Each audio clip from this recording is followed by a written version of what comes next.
The Murim world is full of honorable swordsmen, wise masters, and noble heroes. Then this guy showed up and asked, what if I ignored all of that? While everyone else is carefully following martial arts etiquette, our protagonist is creating absolute chaos with the confidence of someone who has clearly never read the rulebook. And honestly, it's working a little too well. In front of Manhwa's massive temple, the land has turned into a graveyard. Thousands of warriors stand frozen as bodies cover the ground. The leaders of every major sect gather at the front, their faces filled with shock and fury. One old master struggles to believe that this ruined place is the Manhwa he once knew. While a monk silently observes the destruction, suddenly movement appears among the corpses. From the back of the battlefield, a lone man begins to walk forward. As he approaches, his blood-stained and wounded face becomes clear, leaving the leaders stunned. They recognize him as the Plum Blossom Sword Saint. Without hesitation, he releases a massive wave of red energy toward the army. The front lines are crushed instantly, as the attack tears through everything in its path. Amid the chaos, a terrifying red aura rises, revealing the true source of the massacre. A hand emerges from the darkness, holding the severed head of Manhwa's leader. The sect representatives are left speechless. The young warrior then steps into full view, mocking the huge gathering before him. He reveals that he came only because Manhwa was rumored to be the strongest.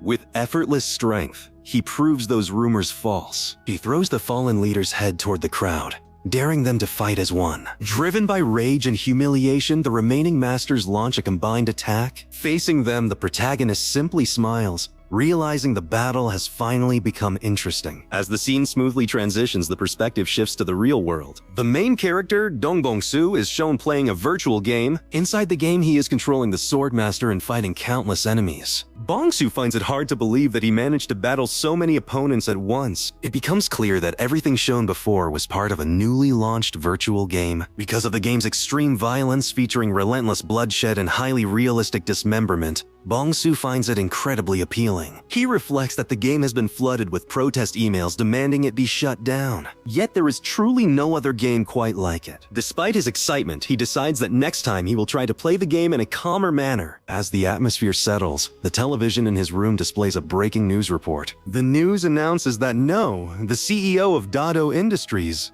is missing. Watching this report, Bong-soo casually assumes that the CEO might even have been killed. He continues watching the news calmly, but suddenly hears strange noises coming from outside his room. Sensing something unusual, Bong-soo turns around to investigate. Realizing what the noise might be, he picks up a hammer stick kept nearby and moves from his room into another room. In the next room, a man is revealed, bound and trembling. The man is none other than CEO No himself, whom Bong-soo had secretly kidnapped and restrained. The CEO cries and begs desperately for his life, pleading with Bong-soo to let him go. Bong-soo places his hammer stick against the floor and sits down in front of CEO No, falling into thought for a brief moment. He then moves closer, grips CEO No by the chin, and demands to know why he should be spared. Overwhelmed with fear, CEO No desperately insists that he has done nothing wrong. He claims he has no idea why Bong-soo kidnapped and imprisoned him. Bong-soo releases his grip on No's face, and immediately after, CEO No begins coughing heavily. The scene then shifts to visions of CEO No's past crimes. He is shown abusing innocent young women without reason, subjecting them to extreme torture and beating them brutally. Despite these horrific acts, he continues to feign ignorance,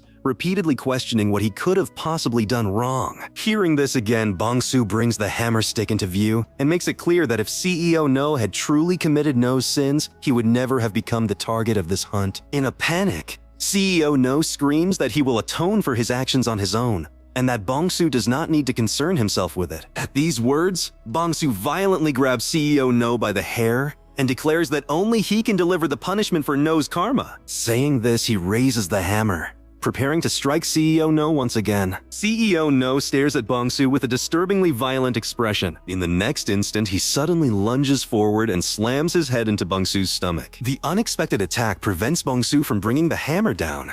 The impact forces Bong-soo to stumble back a short distance. At that moment, a hidden power awakens within CEO No, and he instantly snaps the ropes binding his hands, freeing himself. Once free, CEO No is filled with twisted joy. All he wants now is to kill Bong-soo. He grabs the hammer that Bong-soo dropped and advances toward him with murderous intent. Bong-soo looks surprised at first, but then a smile spreads across his face. As CEO No swings the hammer down at him, Bong-soo effortlessly dodges the attack, leaving CEO No completely shocked. Bong-soo tightens his fist and delivers a powerful punch straight into CEO No's stomach. CEO No is unable to withstand even this single blow. Still stubbornly trying to stand, he is met with a brutal kick to the leg from Bong-soo, which sends him crashing hard onto the floor. This time his condition becomes far worse than before. Crawling desperately across the floor, CEO No notices a gate ahead, glowing with light from within. Clinging to the hope that it might be an exit, he drags himself toward it. Trembling with fear, he pleads for Bong-soo to stay away,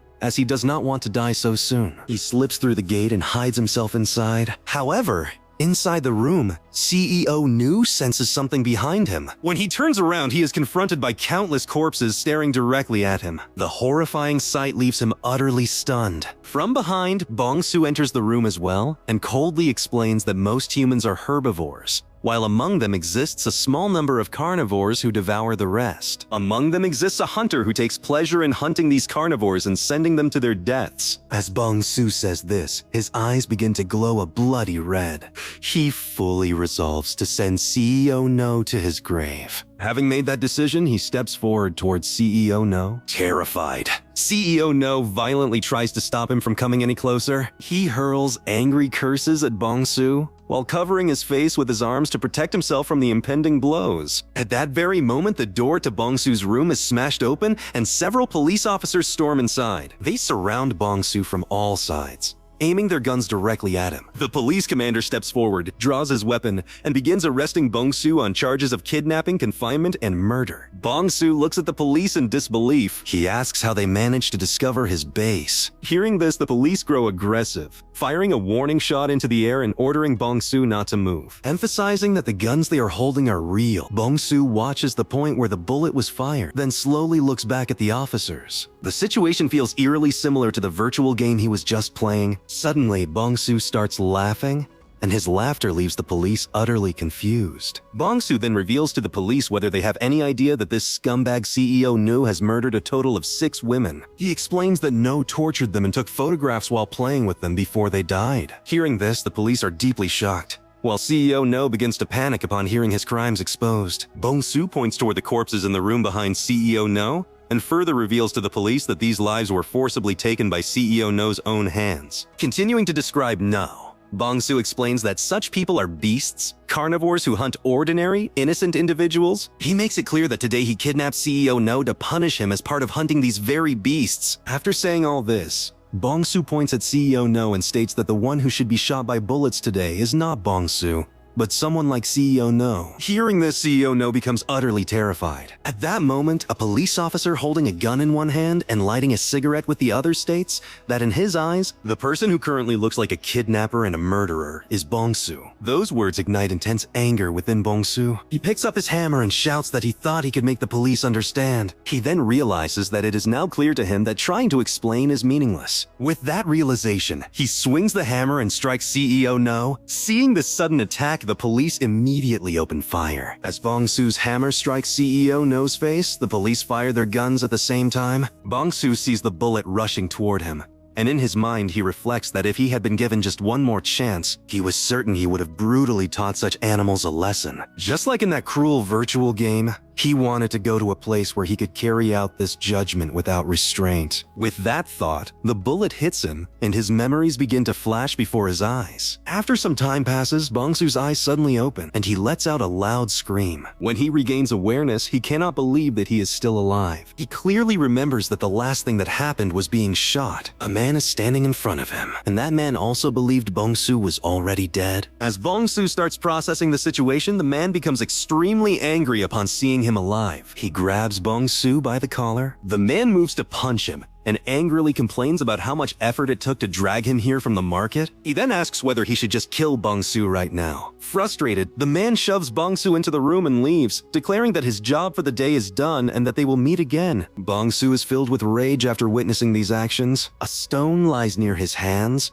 and he tries to grab it. He lifts the stone and attempts to chase after the man, but the stone slips from his hand. Bong-soo begins coughing violently. His body feels extremely weak, and he is unable to even walk properly. Confused by all of this, He opens his clothes to examine himself. Looking at his body, Bong-soo confirms that this is not his original body. His new body has no visible muscle, with bones protruding as if it has been starved for a long time. He notices countless scars all over his body, each one filled with pain. His gaze then shifts outside. Seeing the moon, he starts to recognize the place he is in. In the distance, he notices a massive Murim empire stretching across the horizon. He is not completely certain yet, so he carefully scans his surroundings to confirm his suspicions. As he processes everything in his mind, he slowly becomes overwhelmed. His anxiety gradually transforms into excitement. He becomes so happy that tears of joy flow from his eyes, because his wish has been fulfilled after dying in the real world. Bong-soo begins laughing uncontrollably. At that moment, a message is announced, welcoming player Dong Bong-soo to the world of the truly strong Murim Online. Overwhelmed with excitement, Bong-soo forms a disturbingly creepy smile. The next scene opens inside the stable, where Sosum is busy cleaning the horses. His hands move mechanically as he scrubs away filth, his body already accustomed to the smell and labor. Before he can finish, Makkel appears behind him, pinching his nose in disgust as he gestures for Sosum to come along. The stench of dung clearly bothers him, yet he shows no concern for the boy doing the work. He signals that there is another task waiting, and expects immediate obedience. Sosum hesitates, aware that the cleaning is still unfinished, but his reluctance is met with cruelty. Makkel forcefully grabs him and reminds him of his position in the household. As an orphan surviving only because of the Dan family's scraps, Sosum has no right to question orders. Resistance is meaningless, dragged along. He has no choice but to follow. They soon arrive at a blacksmith's workshop, where an elderly man waits among heaps of worn weapons. A large, intimidating figure is already there, questioning the absence of Makkel and the reason Dong-yu has come instead. Dong-yu casually brushes it off,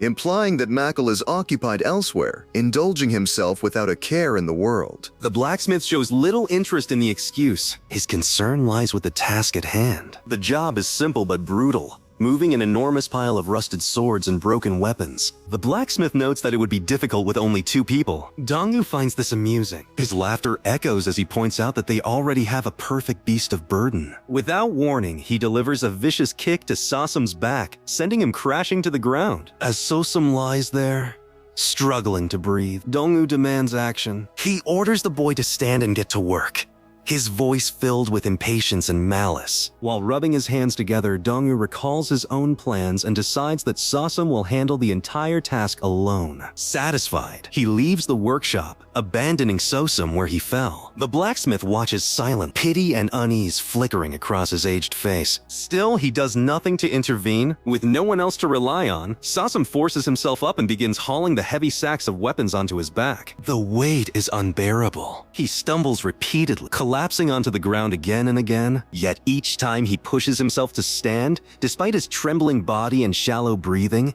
he refuses to stop. The old man eventually acknowledges his effort and suggests that he rest. Noticing how pale Sosum has become, his condition is clearly dangerous. As though he might collapse at any moment, Sosum insists that he can continue, but his vision betrays him. As he walks, the world begins to blur. Sounds distort, and from somewhere far away, he hears his name being called. A voice echoes inside his mind, questioning whether this miserable existence is all his life will ever be. Unable to endure any longer, Sosum finally collapses from sheer exhaustion. When his eyes open again, something has changed. A towering, shadowy figure stands before him, radiating pressure and hostility. Sosum, dazed and empty, reacts weakly. Before he can understand what is happening, a massive blow strikes him with overwhelming force. As pain consumes him, fragments of memory surface. He recalls the moment his family was lost to a violent typhoon. He remembers standing at the Dan family's door, begging for survival. With every imagined strike, the humiliation he endured in that household replays in his mind. Slowly, a devastating realization settles in. His entire existence feels like a mistake from the moment he was born into this world. Deep within his consciousness,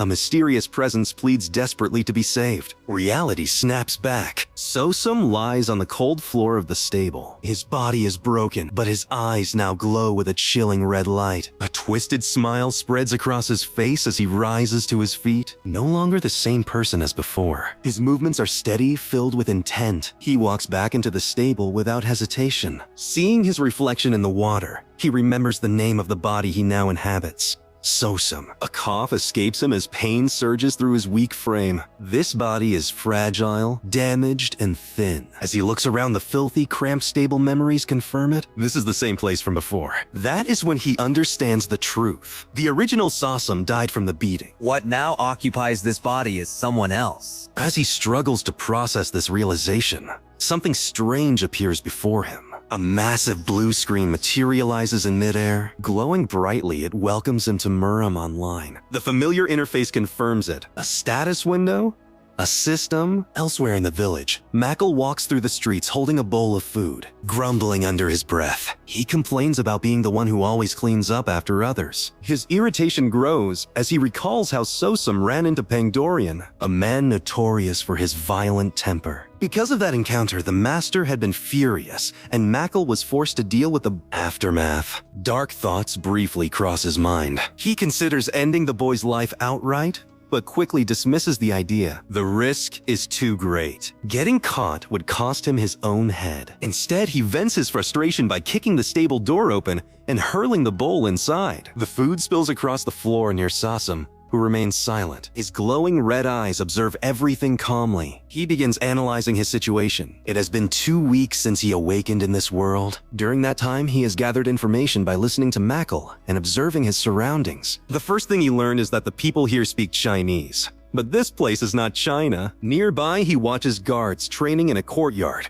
wielding swords with inhuman speed. Fighters leap through the air, moving faster than any normal human should be able to. Entire formations move in perfect synchronization. Martial arts here are not myths or performances. They are real. This world operates under the laws of Murim. The second discovery is the system itself. The Murim Online status window functions perfectly, yet only he can see it, even with the system's presence. He understands that this world is not virtual. The people here are not artificial constructs. They think, feel, suffer, and live by their own will. They are not NPCs. As he looks at the blue screen, he wonders what he truly is, human or player. The answer no longer matters. This world is real. Suddenly, Dongwoo appears at the stable entrance, his expression filled with mockery and rage. He approaches, still angry over being punished in Sosum's place. But this time, Sosum stands up without fear. He calmly picks up the spilled bowl and begins eating the food off the ground without hesitation. This act ignites Dongwoo's fury. The brute attacks, but Sosum reacts instantly, blocking the strike with the bowl itself. Shock flashes across Dongwoo's face as Sosum counters with a precise punch. His red eyes blaze brighter as he seizes Dongwoo by the neck and slams him down with overwhelming force. Dongwoo realizes in terror that the boy he once abused no longer exists. What stands before him now is something else entirely. Without mercy, Sosum unleashes his rage. His fists crash down again and again, blood spraying across the floor. The assault continues until Dongwoo can no longer resist. Sosum finally stops. Standing amidst the carnage as a red aura surrounds him. Closing his eyes, he breathes deeply, Reflecting on what he has done. Whether he is human or player is irrelevant. This world follows a single law. Only the strong survive. Here, strength decides everything. In this place, he does not need to hide. He is no prey. He is a predator. Beyond the village lies the jungle known as Gango, where even greater and more terrifying beasts roam freely. Thinking of them, a smile forms on his face. Once his body recovers, he will begin hunting again. For true predators, this world is not hell. It is paradise.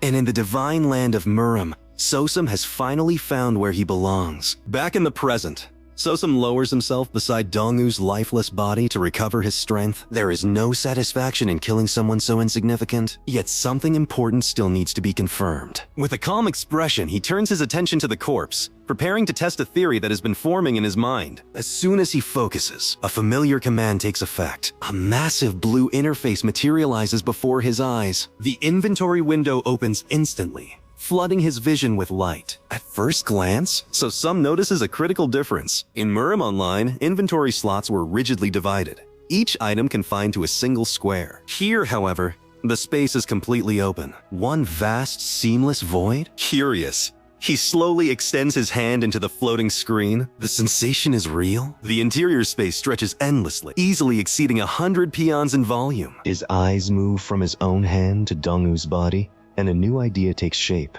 remembering how things once worked in the game. He steps closer to the corpse and presses his hand against the man's face. The reaction is immediate. The body begins to distort unnaturally, flickering like a corrupted image. In an instant, blue light engulfs it, pulling it inward as though swallowed by the void itself. Within seconds, Dongwoo's body vanishes completely, leaving no trace behind. So Sum watches in stunned silence. The usefulness of this ability becomes instantly clear. Disposing of bodies has never been easier. A more dangerous thought follows soon after. Whether living beings could also be stored inside, and if so, whether they would remain alive. With a thoughtful expression, he decides that further testing will be necessary. The scene shifts to the following day. In a busy courtyard, several men stand around chatting while Sosum quietly sweeps the ground nearby. Though his movements remain slow and submissive, his attention is sharp. Two guards nearby exchange gossip, laughing openly as they talk. So Sum continues working, listening carefully without raising suspicion. Suddenly,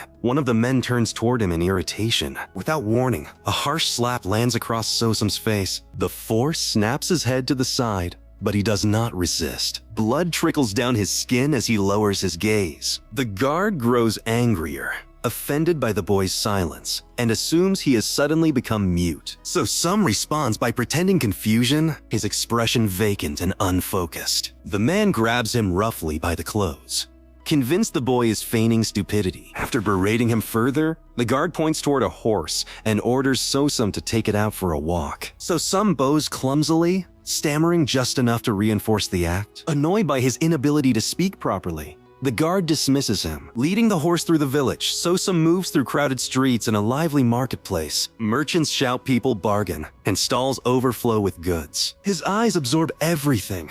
Paths, faces, habits, escape routes. Every detail is recorded with cold precision. Suddenly, movement catches his attention. A group of children hide in a nearby alley, watching him with cruel curiosity. One of them suddenly hurls a stone. It strikes Sosum squarely on the head. Pain flashes through him as blood runs down his face. The children burst into laughter, mocking him openly and hurling insults. For a brief moment, something terrifying leaks through. Sosum turns slowly, his presence shifts, and for a split second his form seems to darken, his red eyes burning with pure fury. The children freeze. One of the boys rubs his eyes, uncertain whether what he saw was real. Then it disappears. So Sum immediately resumes his vacant expression, pretending not to understand what happened. Without reacting further, he turns away and continues walking the horse. Encouraged by his silence, the children resume throwing insults and objects, laughing as they retreat. So Sum ignores it all. His head remains lowered, his steps steady. Insults no longer reach him. Elsewhere, Machiel complains loudly as he cleans weapons, grumbling about Dongo and the extra work forced upon him. Irritated, he heads toward Dongo's room, wondering whether the brute might actually be dead. When he opens the door, shock floods his face. So Sum steps out calmly. Inside the room, every weapon has been thoroughly cleaned and neatly organized. The sight leaves Machiel confused and uneasy. He wonders if the boy finished not only Dongo's work, but his own as well. So Sum simply stares at him in silence, his expression unreadable. Machiel assumes the boy must have changed after nearly dying. Perhaps fear finally taught him obedience? Just as the thought settles, Sosum extends a small pouch toward him. When Machiel opens it, his eyes widen. The pouch is filled with coins, payment earned through labor. The gesture leaves him stunned. His shock quickly turns into laughter, convinced that the boy has finally learned how the world works. With rough approval, he takes the money and leaves in high spirits. From a distance, Sosum watches silently. With a cold gaze, he notes the irony. Machiel doesn't even realize he has just taken his own money back. Walking through the city, Machiel admires the weight of the coin pouch. Satisfied? His mood lifts as he decides to enjoy himself that night, instead of visiting his usual place. Soon, he arrives at a large building and tosses the pouch into the air playfully. A man at the entrance greets him warmly, recognizing him immediately. Machiel makes his request clear with a leering grin. Though surprised, the man accepts it after confirmation. The exchange is filled with hidden intent. Money changes hands and Machiel is directed toward a room at the far end of the second floor. Left alone inside, Machiel waits impatiently. Moments later, a woman enters the room. Her beauty leaves him stunned. Far surpassing his expectations, nervous excitement takes hold. As he watches her approach, she kneels gracefully, preparing to serve him, and Machal's grin grows wider as he eagerly allows it. Unseen by him, a single red eye watches through a small hole in the wall. Every movement inside the room is observed with absolute focus. The one spying from the shadows is Sosum. His expression is dark, controlled, and merciless. The scene shifts back to the front desk, where the receptionist calmly directs the visitor toward the second floor. As the man watches Machil disappear down the hallway, a wave of disgust rises within him. The thought of Machil chasing a girl young enough to be his own daughter turns his stomach. Even so, his attention soon drifts to the pouch of coins resting in his hand. After a brief pause, he convinces himself that money carries no guilt of its own. With a satisfied smile, he pockets it without hesitation. Moments later, a dark silhouette appears at the doorway. Confused, the receptionist squints. Recognizing the figure, before he can fully process it, the young warrior steps forward uninvited. Annoyance flashes across the man's face as he rises to confront the intruder. Clearly offended by the interruption, his expression hardens, warning the boy that he has overstepped his place. In response, the young man slowly produces a pouch of coins, identical to the one Machil had offered earlier. With deliberate difficulty, he pretends to stammer as he indicates a specific girl, Aang. Greed immediately overtakes the receptionist's irritation. He accepts the pouch eagerly, opening it to confirm that it is filled with coins, just like the first. The realization dawns that tonight will bring double profit. Without further resistance, he gestures toward a second room at the end of the hallway and allows the boy to pass. With the path cleared, Sosum moves silently toward his destination. Inside the room, Machil is distracted, unaware of the presence creeping up behind him. The moment a shadow crosses the doorway, instinct kicks in too late. Sosum strikes without hesitation, looping a cloth around Machil's neck and tightening it with brutal precision. Panic floods Machil as his breath is cut off, his body thrashing uselessly as strength drains from his limbs. Fear fills his eyes as he realizes there is no escape. Sosum does not relent. A vicious punch crashes into Machil's face, followed immediately by a devastating knee strike that sends his body flying across the room. The red glow in Sosum's eye burns fiercely as he advances, raining down merciless blows upon the helpless man. Desperation is the only emotion left in Machil's gaze. Moments later, his body goes limp. The fight ends completely. Sosum grips Machil's face briefly, confirming the absence of life. He then sits behind the corpse, a twisted smile spreading across his face. His crimson eyes shine with satisfaction, reflecting the emptiness now frozen in Machil's stare. In the dim room, Sosum's presence resembles that of a predator standing over its kill. He extends his hand, preparing to store the body away. With calculated movements,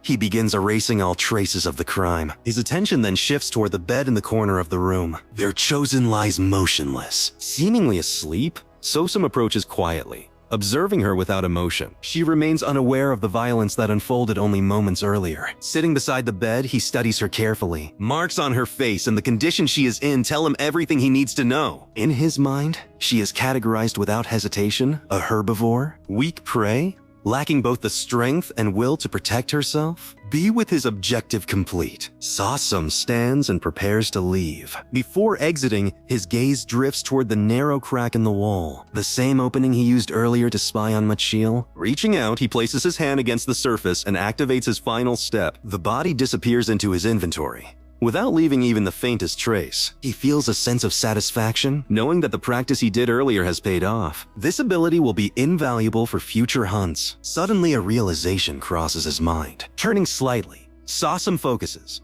and just as expected, the familiar blue status screen appears. His experience bar has increased. The confirmation is undeniable. Eliminating people in this world grants experience points. With enough accumulation, leveling up is possible. His red eyes gleam. Strength here has no ceiling. With more power, hunting will become easier, faster, more efficient. This world offers limitless growth to those willing to take it. Content with this discovery, Sosum lowers himself to the floor, allowing his thoughts to settle. His revenge is far from over, but the path forward is now clear. A terrifying calm replaces the violence within him. Elsewhere, Mackel's younger brother, the receptionist, paces impatiently in the hallway. Moments later, Angang rushes toward him, clearly late. Confusion flickers across her face when questioned, but she is quickly ordered inside, apologizing nervously as she disappears into the room. Unease begins to creep in. The receptionist frowns, troubled by how long the room has remained silent. Something feels wrong. After a brief pause, he approaches the door and knocks, expecting a response. None comes. Irritation turns to anger as he calls out repeatedly, receiving nothing but silence in return. Then, a scream tears through the hallway. Horror surges through him as he crashes through the door without hesitation. Inside, Chojin is curled up on the bed, shaking violently in terror. His eyes widen as the full scene comes into view. From the ceiling hangs a dark figure, swaying slowly. Feet dangle in the air, lifeless. It is Mackle. The sight freezes him in place. Fear and disbelief flood his mind as he stares at his brother's corpse, unable to comprehend who could have done something so monstrous. And somewhere in the shadows,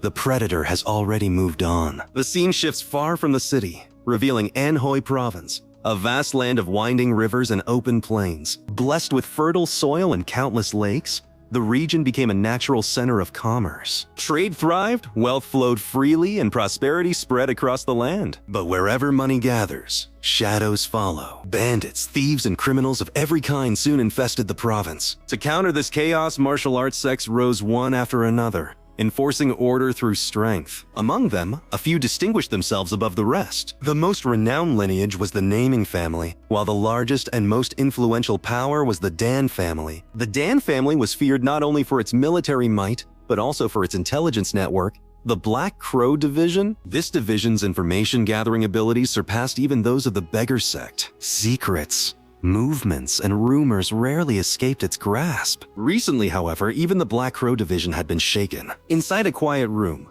a subordinate respectfully presents a scroll to his superior. The man receiving it is Dio, leader of the division. His expression is grim. The report details a disturbing phenomenon: a sudden surge of suicides across the province. Nearly 100 lives have already been lost. Previously, such incidents were rare, 1 or 2 cases a month at most. Now they are occurring in clusters. Every case appears flawless, every trail leading cleanly to suicide. The perfection itself troubles Dio. The patterns feel artificial, constructed rather than natural. He orders confirmation of the first recorded death. The answer unsettles him. The first victim was Makil, a member of the Dan family itself. That detail alone raises alarms. Dio demands to know the exact location of the incident. When informed that it occurred at an inn, he decides to investigate personally. The subordinate is visibly shaken by this decision, but Dio insists only first-hand observation will reveal the truth. Soon after,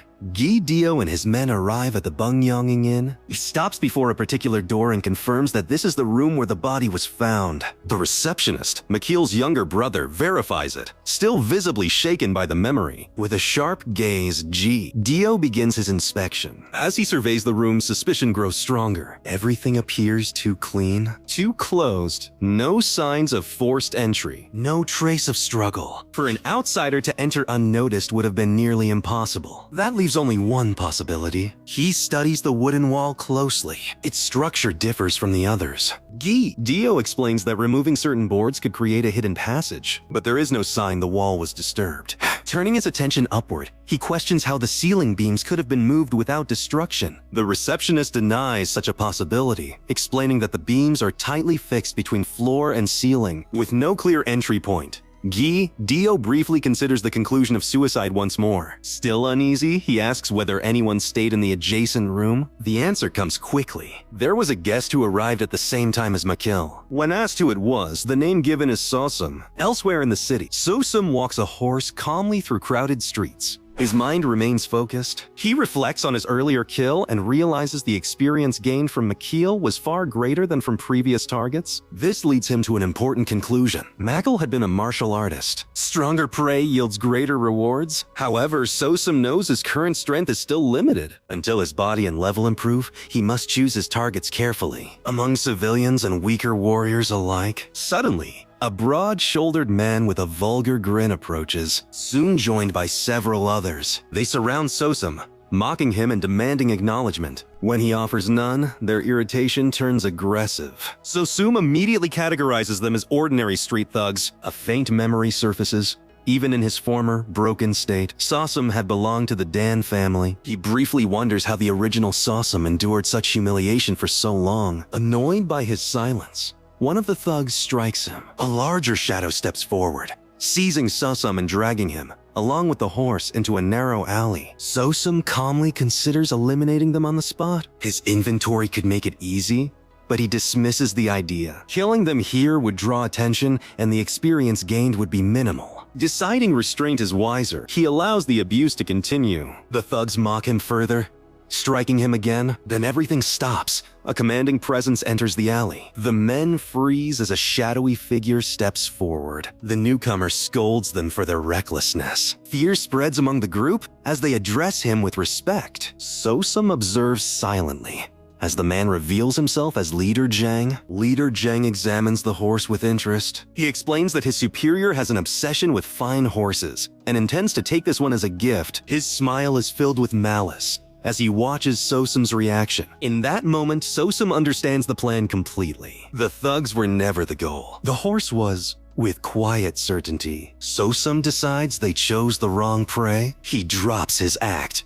For the first time, he speaks clearly, challenging Leader Zhang directly and inviting him to finish it here. Shock flashes across the gang leader's face at hearing the boy speak normally. Enraged, Leader Zhang attacks. Instantly, a blue light erupts from the air as Sosum activates his inventory. From the glowing screen, he draws a sword with unwavering resolve. Leader Zhang recoils in disbelief, unable to comprehend what he just witnessed. At the same time, the horse vanishes into the inventory. A violent surge of purple energy detonates through the alley, ripping apart the surroundings. One of the thugs screams in terror, convinced they are witnessing sorcery. A familiar screen appears before Sosum's eyes. He has leveled up from level 1 to level 2. A powerful red aura bursts from his body, overwhelming the space. Panic consumes the gang as they finally understand what stands before them. They turn and flee, screaming that the boy is no human at all. And in the shattered alleyway, a newly awakened predator stands ready for his next hunt. As the thug struck harder, he suddenly panicked and started running away from the scene. While fleeing, confusion flooded his mind as he tried to understand what kind of existence he had just encountered. In the next moment, the thug stumbled and collapsed onto the ground. Staring ahead in shock,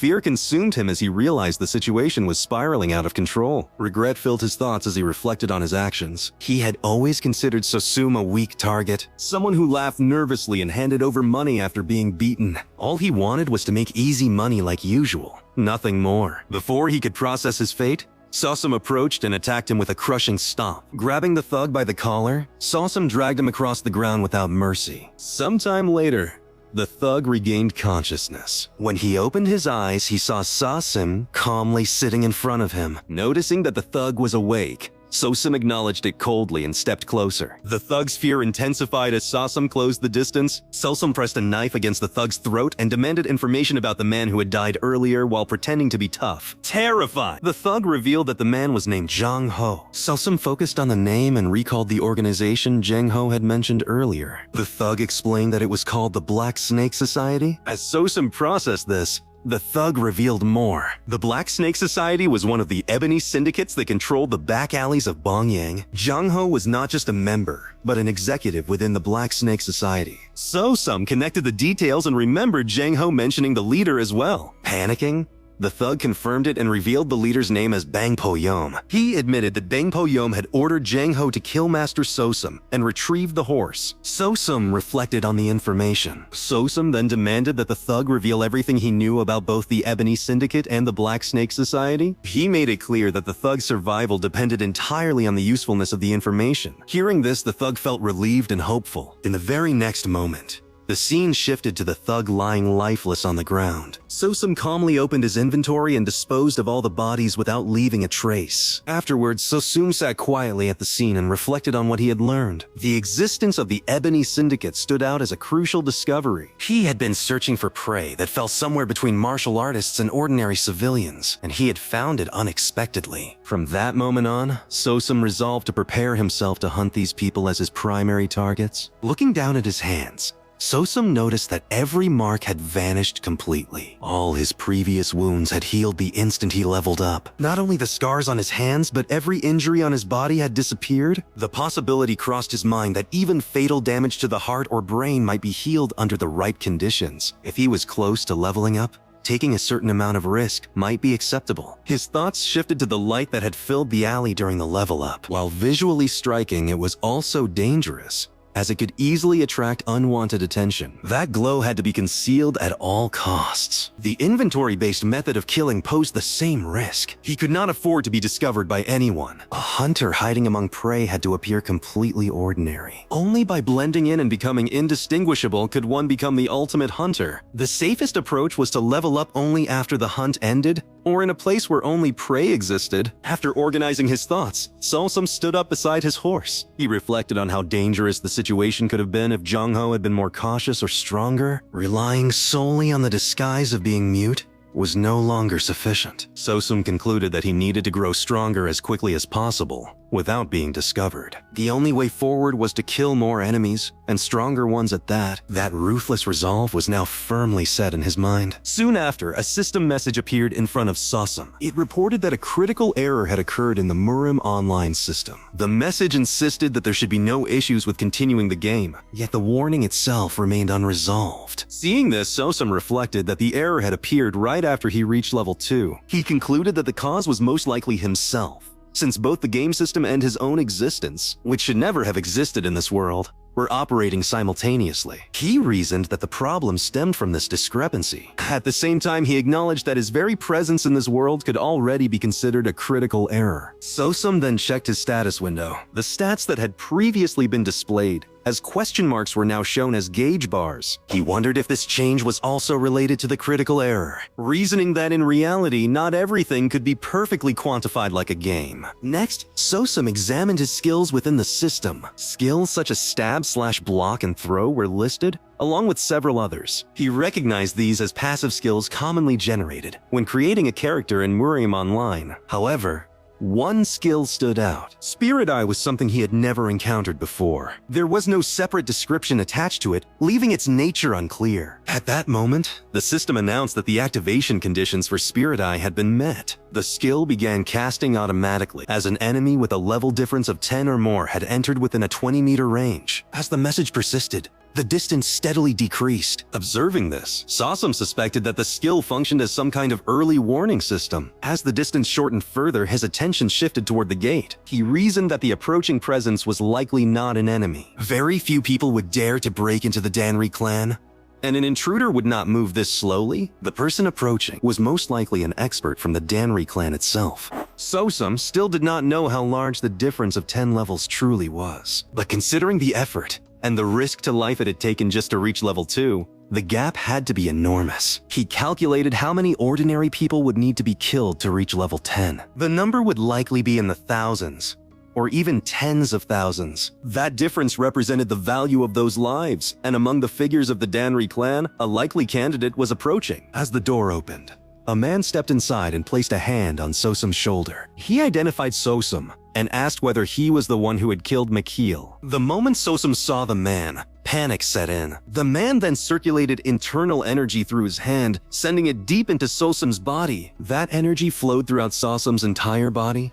thoroughly inspecting him from the inside. After completing the inspection, the man calmly removed his hand from Sosum's shoulder and left the place along with his subordinates. Sosum remained silent, watching them depart without saying a word. Outside, one of the subordinates questioned why the man had left immediately without conducting a proper interrogation and asked whether he had been suspicious of the boy. The man acknowledged that he had been suspicious, which was why he had injected internal energy into Sosum's body earlier. He explained that if Sosum had practiced martial arts even slightly, there would have been a clear trace. The subordinate asked about the result. The man explained that Sosum's body was completely empty. He possessed no internal energy at all, and was nothing more than an ordinary person who had never learned martial arts. As they continued walking, the man reflected on whether all those people had truly committed suicide rather than being murdered. If it really was a plague, he wondered how many more lives would be lost before it finally ended. On a night when the moon shone eerily, contrary to Gaidio's concerns, the suicide plague vanished from Banyang. In its place, a new wind of slaughter began to blow through the city. Soon after,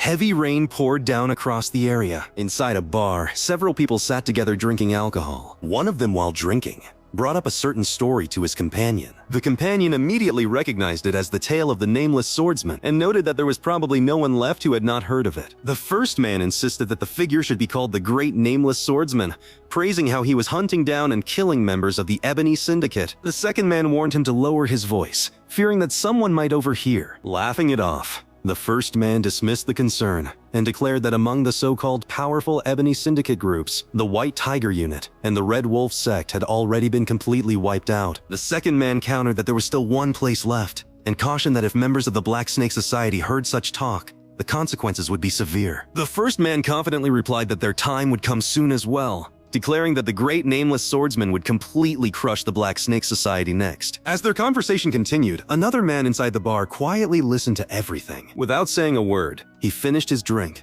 stood up, and silently walked out of the bar. Night had swallowed the surroundings, as rain poured down relentlessly outside the gates of the Society of the Black Snake. One guard had fallen asleep while on duty. Another guard arrived, furious, and struck the sleeping guard hard on the head, shouting that he was actually falling asleep at a time like this. The first guard snapped out of his sleep in panic and apologized repeatedly. The strict guard warned him to stay awake and reminded him that everything was in chaos because of the nameless wanderer. He explained that 3 members of the Black faction had already been exterminated, 3 in total, and that only the Black Serpent Society remained now. As he continued speaking, he suddenly felt that the first guard had fallen asleep again. Enraged, he shouted at him, calling him a bastard and yelling that he had fallen asleep once more. But in the next moment, he noticed the guard's dead body. Blood was still fresh, as if someone had just sliced him with a sword. Shocked, the strict guard realized that this could only be the work of that wandering warrior, without a name. Before he could fully process what had happened, Sosum appeared behind him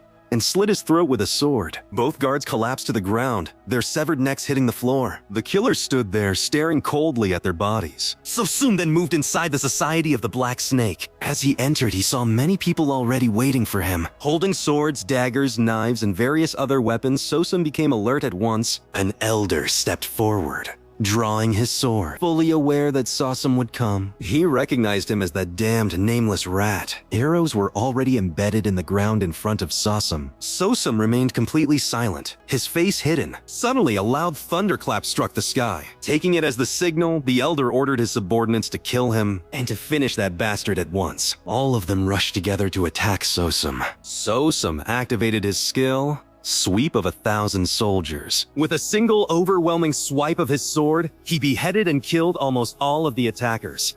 In one motion, the few men who survived stood frozen in shock. One of them, trembling with fear, hesitantly asked his boss what they should do next. The boss screamed at him to move and declared that he would kill this bastard himself. He then rushed forward to attack Sosum. Sosum grabbed one man and lifted him up. At the same time, he caught the man charging toward him, bringing both of them together. He drove his sword straight into their stomachs at once. They died instantly, shock frozen on their faces. At that moment, another bald man attacked Sosum from behind, calling him a slippery bastard and shouting that he had finally caught him, insulting him as trash. Sosum turned his gaze toward him. The bald man smirked and ordered Sosum to stand still and hand over his head. Sosum activated his inventory, pulled out a blade from behind his back, and sliced the team. Bald man's throat open. The remaining men stared in disbelief, unable to understand how a blade had come out of his back. Sosum glared at them with a gaze filled with death.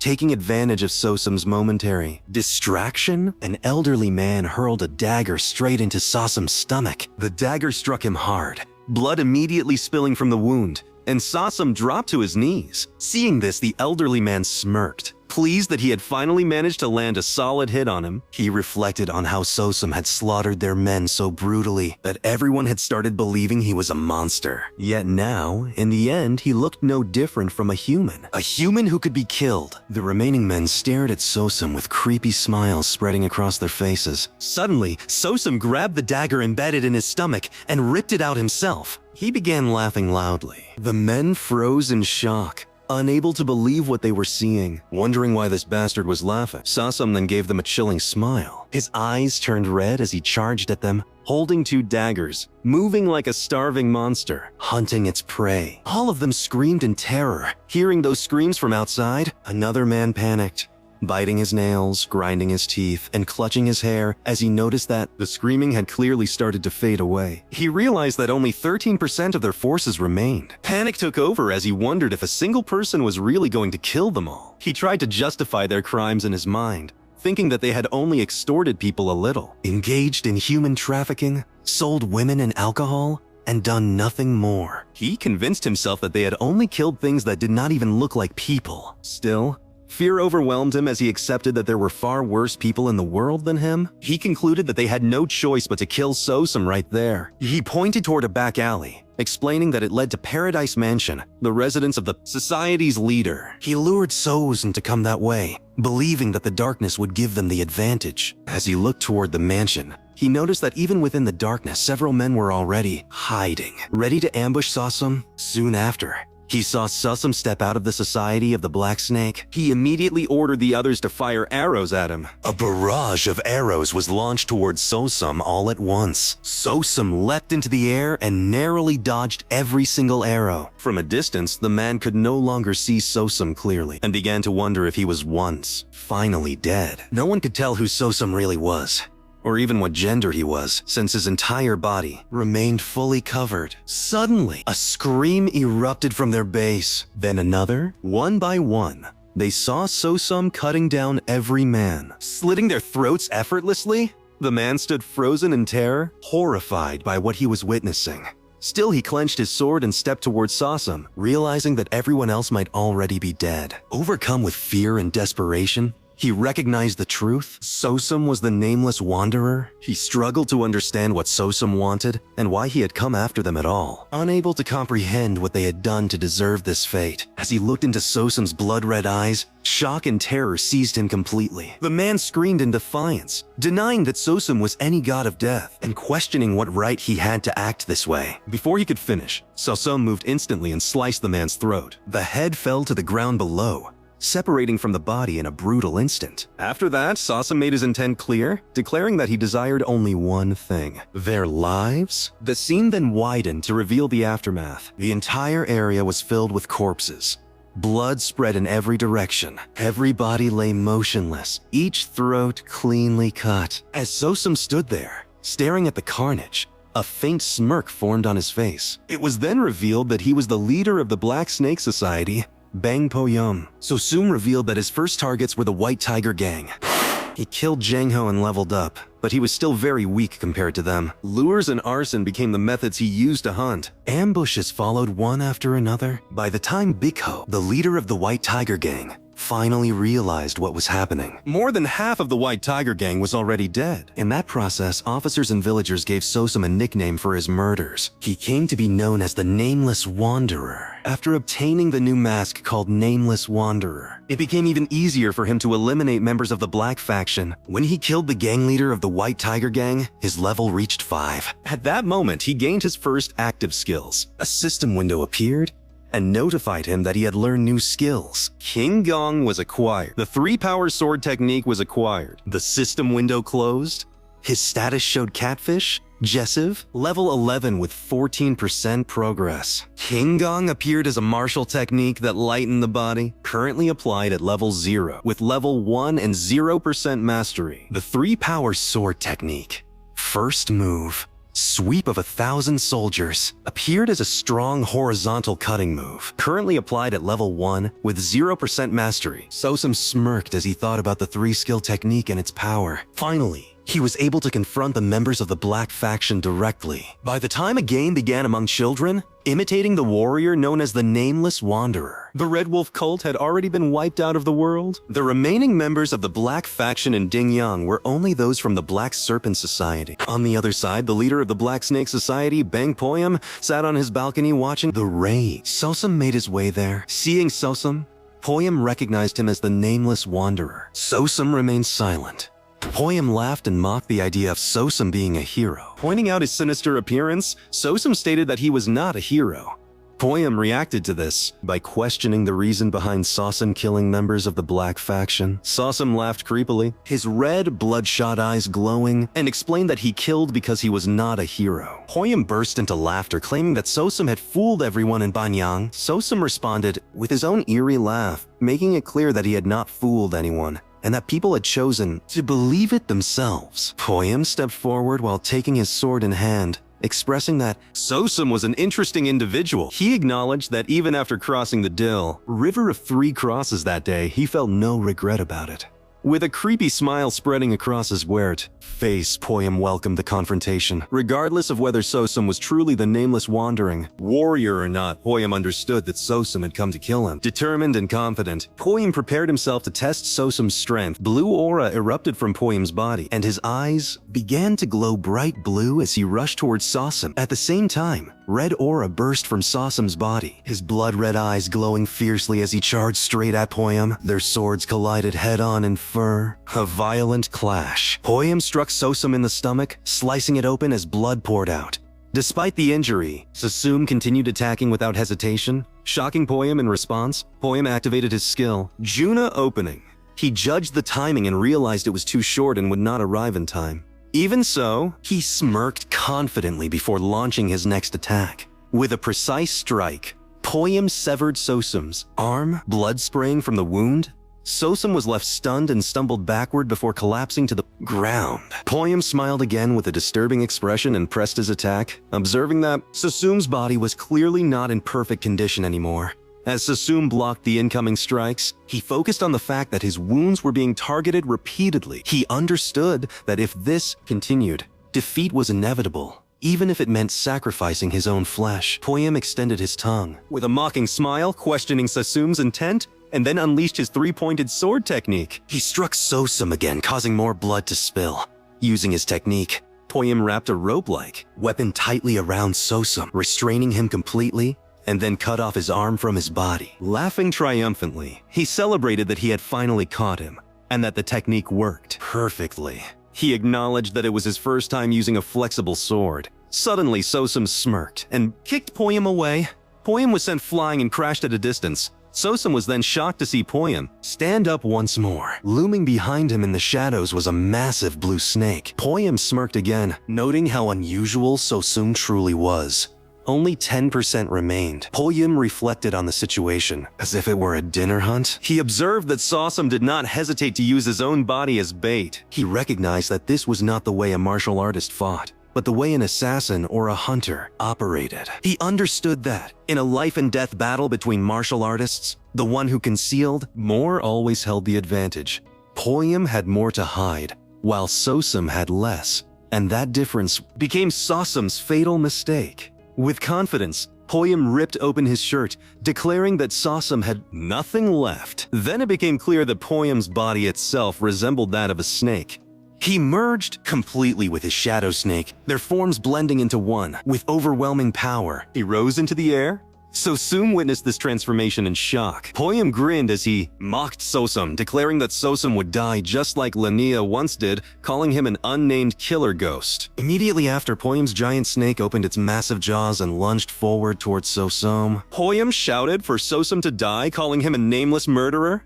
At the same moment, Poyam and his shadow snake rushed straight toward him. Sosum narrowly dodged the attack and tried to counter her with a kick.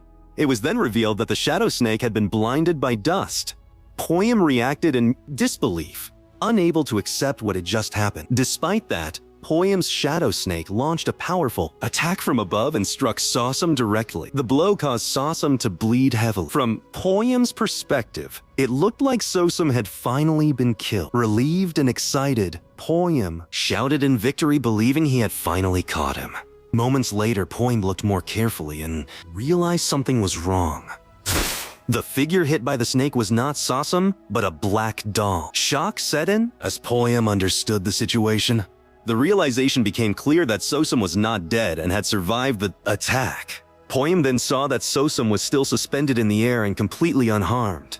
Protected by his trick, Sosum immediately activated his Sami sword technique second form and rushed straight toward Poyam without hesitation. At the same time, Poyam activated his Jikdo Hungryang, moving straight toward Hyunglong and charged forward to meet him. However, Poyam's attack proved ineffective. Sosum's technique cut through the assault, and his sword pierced directly into Poyam's chest. Blood poured out heavily as the blade struck deep. Poyam was left stunned by the overwhelming power of the poor attack and let out a painful groan. Poyam shouted as the pain surged through his body. In that brief instant, Sosum realized that Poyam had partially blocked the sword with his hand, narrowly preventing it from piercing his heart. Poyam shouted again, declaring that it was not over yet and that he still had not accepted defeat. He rushed towards Sosum once more and attacked him with his chain. Sosum blocked the Amnit's attack with his sword, but this time Poyam grabbed the blade with his bare hands.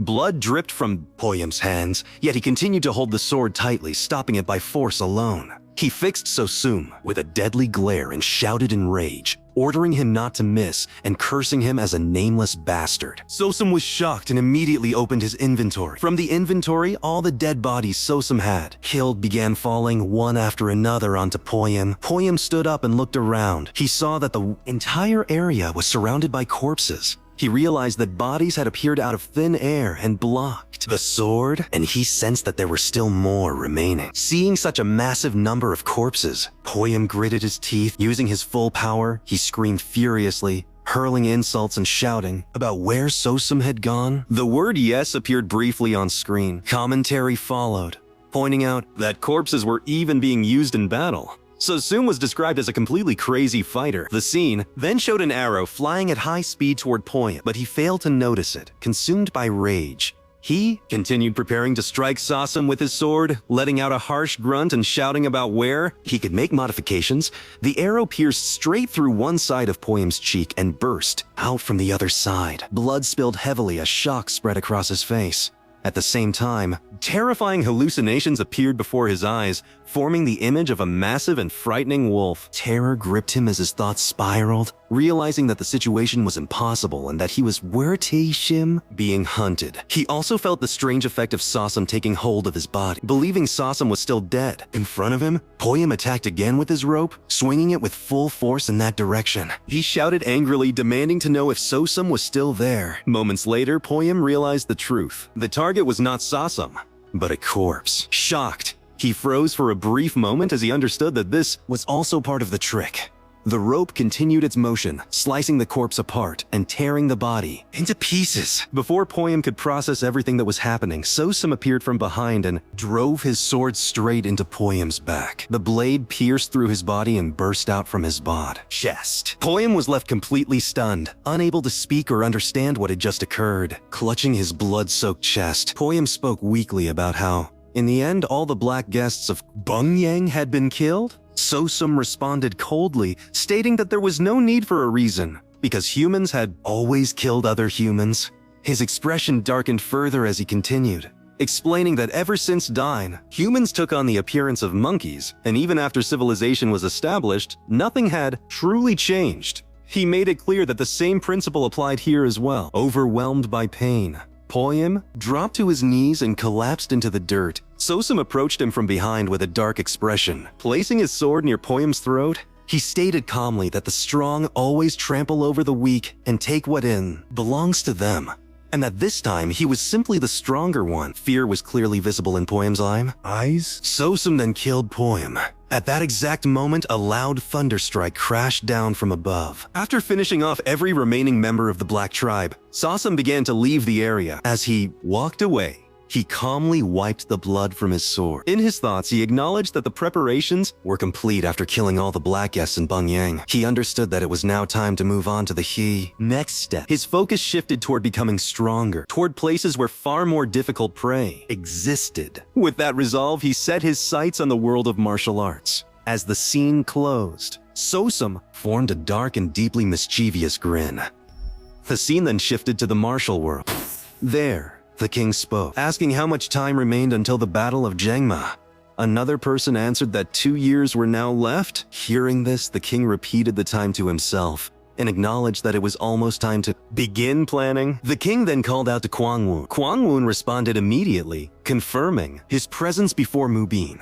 Mubin gave his order, instructing him to begin the first phase of the plan, starting with the matter of honorifics. In the next scene, Sasum is shown once again in his own area, heading out early in the morning just as he always does, taking his horse for its usual daily walk as he passes by the moor. Liquor stall he crosses every day. The men who are always gathered there are seen talking among themselves, and today they are just as animated as ever. They excitedly share the same piece of news with one another, reacting strongly to each person's words and spreading the story further. They mention that the so-called unknown swordsman has finally wiped out even the underworld, including Tilly, formerly known as Zana Blimpus. The topic continues as they complain that merely hearing about it is enough to cause unease, while also noting that merchants and courtesans are in a state of panic. They express disbelief that someone could completely clean out the criminals of Binyang. As their discussion grows more intense, they suggest that perhaps it is no longer right to call him the unknown swordsman, and that he should instead be recognized as a great unknown hero. At that moment, another man joins the group and admits that despite everything, the situation makes him feel uncomfortable. When the others push him to explain his concern, he states that even if the swordsman is a hero, there is still something troubling about the way he kills people so freely. One of the men reacts in shock, bursting out emotionally. As he thinks about everything those criminals have done so far, he reflects that they were the kind of people who did not deserve mercy, even when they were alive, and that every one of them deserved to die. Another man responds quietly, acknowledging the point but still holding on to his hesitation. A third man then speaks calmly, pointing out that neither the government nor the so-called sects have ever truly cared about ignorant people like them. He adds that in the end, the only one who has ever come to their defense is the unknown swordsman. Hearing this, the first man lets out a sigh and looks up as if accepting the reality. He admits that if all of this is true, then without the unknown swordsman, no one would care about people like them at all. Suddenly, another man jumps up in excitement and starts moving away, shouting joyfully as he goes, calling for a celebration in honor of the unknown swordsman who expelled the criminals from Binyang, and cheering for his long life. The remaining two men exchange glances, giving him strange looks at his exaggerated reaction. Even so, the excited man continues to shout happily, declaring that such a fate suited those underworld figures and once again praising the unknown swordsman. As his enthusiasm spreads, the entire neighborhood begins to jump and dance in celebration, joining in with joyful cheers that echo through the area. Watching the crowd celebrate, Sosum reflects to himself that it is finally time for them to leave this place as well. As the day fades, night falls, and Sosum returns to his home, which is actually the stable where the horse lives. The moment he arrives, a system window appears before him, notifying him that an enemy with a level difference of 10 or more has entered within 20 meters. Sosum quickly realizes that the presence carries around 2010 units of spiritual power, and he senses that the intruder is already inside the stable. He opens the door and sees two men standing there quietly talking among themselves. At once, Sosum recognizes them. One is the black-banded leader Giri Hyo, and standing beside him is the flying demon sword of the Donli clan, Donli Chenwu. Sosum understands that the time for avoidance has passed, that they have come for a reason. Seeing them, Sosum lowers himself, kneeling down and bowing respectfully. At the same time, Chenwu walks over to his horse and gently strokes it. The horse reacts happily upon seeing its master again. While continuing to pat the horse, Chenwu remarks that it is also time to say goodbye. Bye? Sasum slightly raises his head and looks toward Chinwoo. As he does, Chinwoo turns his attention to the other man and states that on the next full moon, the second daughter of the Namgun clan will be celebrating her wedding. The other man responds by suggesting whether it would be acceptable to use the thing she cherishes the most as a congratulatory gift. Chinwoo immediately makes it clear that it is more than acceptable. He adds that if it were possible to send one of Ruer, their children, to the Namgun clan, he would be willing to do even worse things. He then compares a marriage meant to last 100 years with a ritual of reverence performed 9 times, reminding the Dimes, other man that he had specifically said one of the children. He explains that crossing a stream is easier when 2 logs are placed instead of 1. The second man hesitates, pointing out that the Namgun clan may not want both. Chinwoo laughs loudly at this concern and explains that this is exactly why he called him. He finishes by stating that he does not care what methods are used, as long as the plan is carried out and made to happen. A dangerous blue aura suddenly begins to leak from Chinwoo's body, heavy with negativity. He fixes the other man with a dark, threatening gaze and places a hand on his shoulder. The pressure alone is enough to make the man grit his teeth in terror. As Chinwoo turns and walks toward the exit, He states that they are to leave tomorrow, and that there will be a great deal to take care of. The other man immediately bows in acknowledgement, making it clear that he understands. Chin-woo then gestures towards So-sim and adds that when the man leaves for the Namgun clan, he is to take this one along as well, explaining that So-sim will be fee, necessary for taming the horses. Throughout this exchange, So-sim remains kneeling, his head still lowered in a deep bow. Chin-woo exits the place without another glance. The remaining man respectfully wishes the leader a safe journey. After the departure, So-sim finally stands up. The man then stares at So-sim from thorns, head to toe, carefully examining him in silence. Morning arrives, and the entire clan begins preparing for their journey to their destination. In the meantime, So-sim stands in a corner beside his horse. He stares at his own hands and sinks into thought, reflecting that if he wants to learn real martial arts, and not just surface-level skills, there must be a different path. He recalls Lee Antis did Can Olympus, and thinks about how he tried to recreate techniques based on the movements of clan warriors and the leaders of the dark gangs. In the end, he realizes it was nothing more than imitation. He acknowledges the flawed approach, marked in his mind as a poor option. Even thinking of it in terms of percentages and failure, he considers that the worst possible option would be obtaining a secret manual and reading it blindly, recalling names like Xanolimpo as part of that dead end. He then recognizes that the best option would be to become someone's disciple. At the same time, he accepts that becoming a disciple immediately is not easy at all. He reminds himself that he is already 18 years old, noting internally that at this age, it is said to be difficult to properly learn martial arts.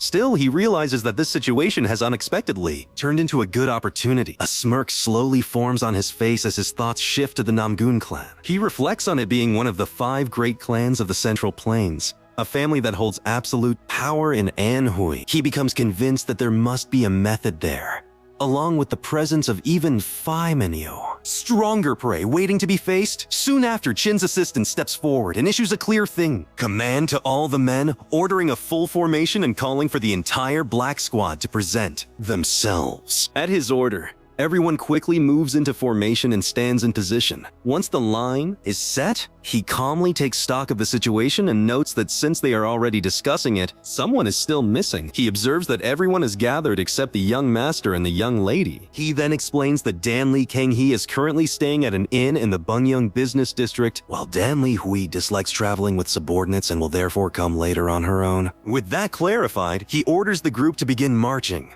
Suddenly, he calls for everyone to stop. He slaps his forehead in frustration and lets out a disappointed sigh, clearly irritated. As he realizes that it is that troublesome individual once again, the narration then shifts to explain who Dan Li Kang-hee is. He is introduced as Dan Li Chun-woo's eldest son, a martial prodigy blessed with exceptional talent and sharp perception. In terms of pure skill, he already possesses everything needed to enter the Namgun clan as an external disciple. However, his greatest problem lies in his personality. He is frivolous, obsessed with emo, alcohol, and women, and is known for indulging his desires by using women daily. Because of this behavior, negative rumors constantly trail behind him wherever he goes. With this in mind, the man heads toward the Dan Li residence to call him back. As he walks, irritation builds in his thoughts, and he inwardly grumbles in annoyance, wondering who Dan Li Kang-hee is bothering now, and how someone could be such a shameless scoundrel. As he moved toward Dan Li's room, he suddenly noticed a violently energetic green aura bursting out from inside. In the very next moment, Dan Li was thrown out of the room as if an invisible force had kicked him with overwhelming strength. His body flew through the air and slammed into a nearby wall, shattering it on impact. The second man who had come searching for Dan Li froze in shock at the scene before him. Fear and worry overtook him as he rushed forward, screaming Dan Li's name and desperately asking if he was all right. From a distance, So-sim silently observed everything unfolding before his eyes. At that exact moment, his system window activated and displayed a warning, notifying him that an enemy with a level difference of 10 or more had entered within a 20-meter range. The scene then shifted back to Dan Li. Blood spilled from his mouth as several of his teeth fell to the ground. His body was covered in injuries, yet his rage burned hotter than his pain. Trembling with fury, he pointed toward his room and cursed the one inside, declaring that the bastard would pay. Overcome by hatred, he swore that he would kill him before Dan Li could even recover. Another powerful attack descended from the direction of the room. The attacker struck again without mercy, showing no intention of stopping, as everyone finally saw who was inside the room. Shock spread across their faces. In contrast, Sosum's expression changed into one of amazement as a smirk slowly formed. He immediately realized that the man inside was a martial master, and not just an ordinary one, but someone possessing a special skill as well. The scene revealed the truth clearly. Inside the room stood an extremely powerful martial master, relentlessly beating Danley with overwhelming force, completely dominating him without restraint. That martial artist relentlessly beats Danley, striking him again and again without mercy. Each blow carries overwhelming force, leaving Danley completely helpless on the ground. As the brutal scene continues, a man nearby grows visibly anxious and rushes toward them, unable to ignore what is happening any longer. The martial artist turns his head slightly and looks at the approaching man with cold indifference. His gaze alone feels oppressive, as if warning the man not to interfere. At the same moment, a vivid green aura erupts from the martial artist's body, flooding the surroundings with suffocating pressure. Without hesitation, he delivers another devastating kick straight into Danley's face, sending him crashing violently across the ground. The anxious man finally steps forward and declares his identity with authority and fury. He announces that he is Guy Dihio, the leader of the Black Raven Squad of the Danri clan, and reveals that the person being chased and beaten is the young master of the Danri clan. He warns that if the martial artist does not immediately step back, he will not remain still. Behind Dihio, the Black Raven Squad begins to move as one. Every member prepares to attack, their killing intent directed entirely at the martial artist. Among them, Sosum watches quietly, observing the situation with a calm and detached expression. In his thoughts, Sosum admits that he does not know who this martial artist truly is. Sosum reflects that this man is someone whom even the leader of the Black Raven Squad, a figure who knows everything about the Murim of Anhui, does not recognize. Yet it is painfully obvious that this martial artist is an outside master of an unfathomable level. So Sum realizes that no one present here could ever face such a person. The martial artist stares calmly at Dihio and the charging Black Raven Squad. Inside his mind, a single thought echoes clearly, declaring that he will not die. He compares the situation to a lion, acknowledging that no lion needs to exert strength merely to kill insects. With complete disregard for the approaching enemies, the martial artist casually scratches his ear. Showing no concern at all, he mocks the Danri clan openly, acting as if he has never even heard of it. He ridicules them further, wondering if the Danri clan is something edible. Dihio erupts in rage at the insult, shouting furiously at the martial artist for daring to mock the Danri clan. The martial artist continues his taunts without hesitation, stating that he does not know whether the Danri clan is eaten or simply stepped on like dirt. He then turns his gaze toward Danri, smirking coldly as he looks down on the broken young master. Dihio clenches his teeth in fury and draws his sword, screaming for the entire Black Raven squadron to protect the young master. At his command, all members of the squad rush forward together, launching a coordinated assault aimed at killing the martial artist. The martial artist slowly extends his hand forward. A terrifying green aura surges outward from his palm, condensing into lethal energy. From his hand, countless thin pins shoot out like a storm. In an instant, the pins pierce through the foreheads of every Black Raven member, including Dihio himself. One by one, their bodies collapse lifelessly to the ground. The martial artist calmly names the technique he has just used, revealing it to be Soul Hunting Flying Butterfly. As Dihio lies dying, he struggles to speak and begins to realize the identity of the man before him. The martial artist's expression darkens as he acknowledges Dihio's realization. He praises Dihio's eyesight, remarking that it is surprisingly sharp for an ordinary peasant. He then reveals his true identity, declaring himself to be Tango, the soul-hunting poison hand. The narration shifts to explain the hierarchy of Murim, introducing the 20 strongest individuals known throughout the martial world. Among them are 2 gods, 3 monsters, 5 tall figures, and the 10 great ones. Within these ranks, Tango stands as the strongest member of the Tang clan of Sichuan and belongs to the 10 Great Ones. His title is revealed in full: Poison Hand Pursuing Souls, Tango. It is stated that anyone who dares to defy Tango will never escape his poison hand, even after death, even if their soul continues to wander endlessly. From a distance, Sosum continues observing Tango with growing concern. He realizes that Tango is truly one of the 20 strongest people in Murim. Sosum understands that the wayward son of the Danri clan has caused an enormous disaster. He calculates that if someone of Tango's caliber has been offended, the Danri clan may be forced to shut its doors, entirely depending on the severity of the offense. Sosum wonders anxiously how this situation will possibly end. At that moment, a young girl suddenly runs toward Tango and calls him her grandfather. Tango turns to her calmly and asks what happened. The girl suggests that they should simply move on, dismissing the incident as nothing more than the actions of an ignorant peasant. Tango smiles faintly and chuckles, expressing mild amusement. He comments that perhaps she truly believes that. His gaze then shifts back toward Danri, whose condition has been completely ruined beyond recognition. Tango states that Danri has surely learned just how vast the world truly is. He expresses disbelief that a descendant of the Orthodox faction would spend the entire morning drinking like an animal and causing trouble. He admits that he would normally like to take at least one hand as punishment, but refrains from doing so out of mercy, as Danri is still a boy from the Orthodox faction.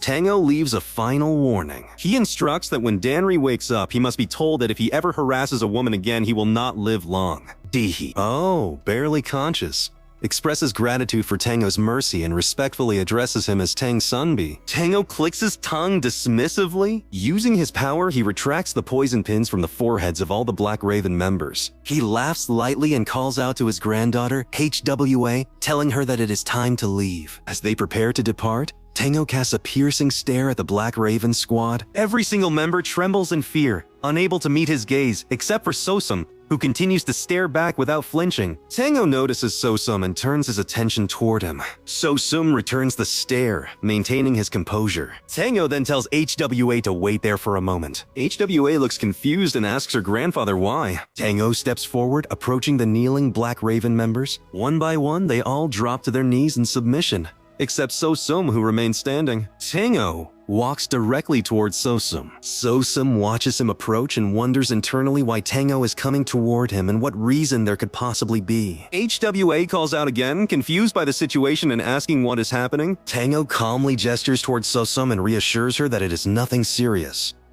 He explains that he simply has something he wishes to ask the boy. Sosum is taken aback and begins thinking rapidly. He questions why someone like Tango would want to speak with him and what there could possibly be to discuss. Tango finally stops in front of Sosum and asks for his name. Sosum remains completely silent. Offering no response, Tango's patience snaps. A violent green aura erupts from his body, surging even from his eyes. His killing intent floods the area as he repeats his demand with overwhelming pressure, commanding Sosum to answer him and state his name. The protagonist remains silent. Tango grows irritated and calls him a brat. G.I. Daihyo steps in respectfully and explains that the boy is a horse handler and cannot speak. Tango looks at the protagonist closely and asks if he is mute. He studies him carefully. The protagonist realizes Tango is evaluating him as if examining something valuable. If a master like Tango sees worth in him, this is an opportunity to shed the identity of Sosum, the horse handler. Tango suddenly grabs the protagonist's hand and examines the flow of energy in his body. He then begins laughing. He turns to G.I. Daihyo and asks if they are heading to the Namgung clan. G.I. Daihyo confirms it is for a marriage alliance. Tango asks what the child does. G.I. Daihyo explains that he manages the Fergana horse they are presenting as a gift. Tango smiles and asks if he can take the child. G.I. Daihyo is alarmed and says no, as no one else can control the horse. Tango considers briefly and proposes that they transport the horse to the Namgung clan first. After arrival, he will take the child. He adds that he will speak to Namgung personally and, if necessary, write a letter to the Danri clan head along with payment. G.I. Daihyo hesitates, then says they intended to present the boy along with the horse anyway, and agrees. Tango laughs loudly and expresses satisfaction. He tells him to hurry and follow. G.I. Daihyo shows visible irritation. He orders the soldiers to send the young master to a physician immediately, and instructs the rest of the Black Crow unit to move out again. The protagonist remains uncertain. G.I. Daihyo remains tense while Tango is pleased. They travel until nightfall and arrive at Nen. G.I. Daihyo announces they will stay there for the night. The soldiers enter and begin their meal. Inside the stable, the protagonist sits on the ground and focuses inward. Since the battle with the Black Society, his control over the inventory has improved. He can now summon it within roughly a meter around him. With practice, the range may increase. Through it, he can retrieve swords or corpses and fire them outward. Though the projection speed is not fast enough to threaten a master. He picks up a handful of sand and releases it, then opens the inventory. The sand disappears inside. He retrieves it again into his hand. He has become skilled at this. There is another method. Anything that enters his body can be transferred into the inventory. He places sand into his mouth and confirms it can be stored. He regards it as a divine art. He hears footsteps approaching the stable. Hua enters, questioning why her grandfather wants someone like him brought at this hour. She tells him to follow. They walk toward a room. Soldiers watch them pass. At the door, Hua announces their arrival and enters. Tang Wu sits on a wooden block inside. He tells them to sit cross-legged on the platform. Hua sits. The protagonist also sits. Tang Wu tells the protagonist to strip everything. He removes his clothes and sits again. Tang Wu observes his physique and says it is not bad. He brings out a box and calls it the Dragon Phoenix Golden Needles. Hari acts, asking what he intends to do. Tang Wu sets the box down and explains the saying about oranges from Huainan becoming trifoliate oranges in Huaibei. If Huainan is the Danri clan and Huaibi is the Tang clan, then if the orange is Sosum, the trifoliate orange will be something else. He places his hand on the box and tells the protagonist he intends to perform a great ritual. It will be extremely painful, possibly unbearable. But if he survives, he will gain something greater, and his muteness will be cured. Tang Wu opens the box. Light fills the room. He asks whether he will do it. The protagonist remains silent. Hua steps forward and objects, saying such a serious matter should not be decided without the elder's consent. She explains something to Tang Wu. He listens and laughs. After hearing her, he acknowledges her point. Tang Wu takes out a golden needle and asks the protagonist whether he is ready to receive the surname of the Tang clan. Tang Wu reflects inwardly. In Murim, many terms exist for those born with exceptional aptitude for martial arts. Heavenly Meridian Body, will turning Sacred Emperor Aspect,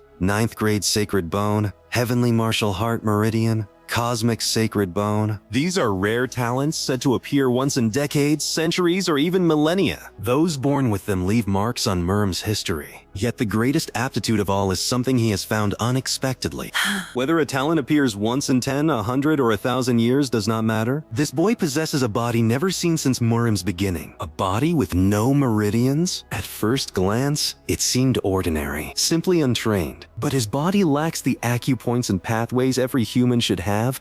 Nothing exists as if he is not human. However, having no path means any path created becomes the path. If raised properly, he may be able to restore the 10,000 flower ring, a technique that has survived only in form for centuries. If that happens, the powers of Murim will bow before the Tang family. Holding the needle, Tang Wu thinks that the future of the Tang family lies in his hands. He points the needle at the protagonist and asks again whether he intends to accept the Tang surname. The protagonist nods. Tang Wu says that he has not yet fully become a member of the Tang family. He must go to the Tang clan and prove himself before the elders and the family head. He may die in the process. He asks if he will still proceed. The protagonist nods again. Tang Wu activates his power and moves closer, declaring that he will now perform the Great Reformation ritual. He instructs Hua to stand guard. Hua steps outside. Multiple needles appear in the air under Tang W's control. With a gesture, he directs them toward the protagonist's body. Holding the golden needle, he announces that he will begin. He drives the needle into the top of the protagonist's head.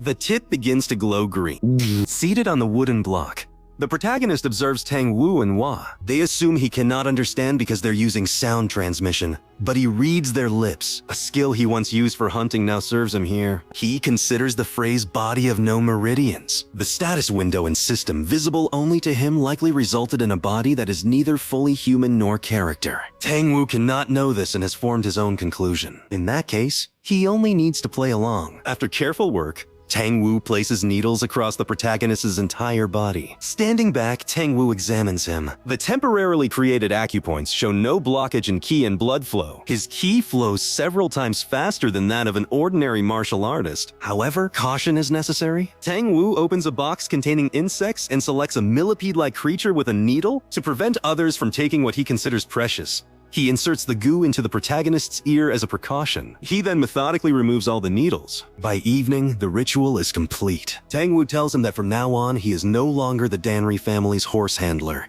but a member of the Tang clan, the greatest family in Sichuan. After a moment of thought, Tang Wu names him Tang Sam. The protagonist rises and responds with a smile, while waits outside in tension. The protagonist exits the room wearing new clothes and steps away from the others. Using his ability, he removes the millipede from his body. It appears in his hand. Huh? He crushes it immediately. He acknowledges that Sosam of the Danri family is gone. He is now Tang Sam of the Sichuan Tang family. Facing the sun with his arms open, he accepts this as his new beginning. The scene shifts to a grand mansion, standing on a hill under the bright moonlight. Inside the mansion, sounds come from one of the rooms. A white-haired man and a woman are lying on a bed. They were enjoying their moment after finishing their moment. The woman rests on the bed and slowly opens her eyes. She suddenly notices someone descending from above with a sword and reacts in shock. At the same moment, the white-haired man quickly jumps away from the bed and lands on the ground. The masked assassin lands and immediately kills the woman with his sword. The white-haired man stands up and looks at his clothes.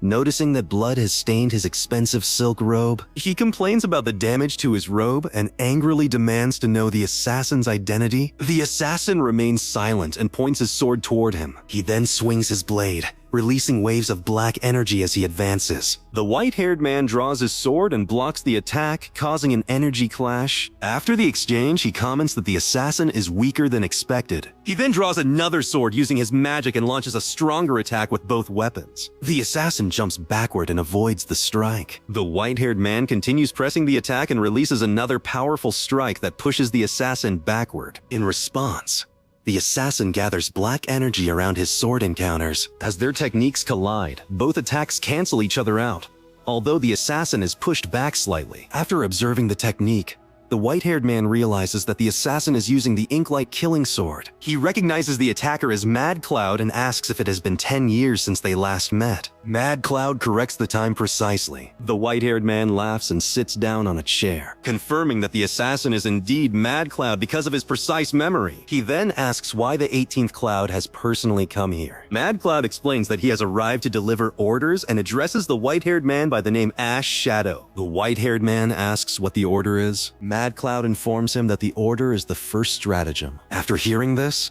the white-haired man becomes tense and scratches the wooden table with his nails. He acknowledges that the plan is finally beginning and asks about Shifting Shadow. Mad Cloud explains that Shifting Shadow is currently connected to the Namgung clan and that the 15th of this month will be Shifting Shadow's wedding day. The white-haired man reacts with confusion upon hearing about the wedding and realizes that Shifting Shadow is involved in it. He then asks about the scope of the operation. While continuing to scratch the table with his nails, he states that everyone is to be eliminated except Shifting Shadow and Namgung Hai. He also mentions that the soul-chasing poison hand will soon arrive in Anhui, and that their current forces in the region will not be sufficient. Mad Cloud responds that 5 shadows will be sent. The white-haired man accepts this and concludes that it should be enough. Mad Cloud states that he has delivered the orders and prepares to leave. Before he disappears, the white-haired man asks what Shifting Shadow's real name is. Mad Cloud ignores the question and vanishes using his technique. The white-haired man reacts with irritation and complains about Mad Cloud's personality. He mutters that he feels jealous, thinking about how shadows were expected to live alone. Yet one of them has even obtained the first beauty of Anhui as a bride while he remains in the same gloomy place. He leaves the room and flicks his finger. A servant immediately appears in response to the signal. He orders the servant to clean the room, remove the body on the bed, and kill all the guards who were on duty that day. The servant bows and acknowledges the order,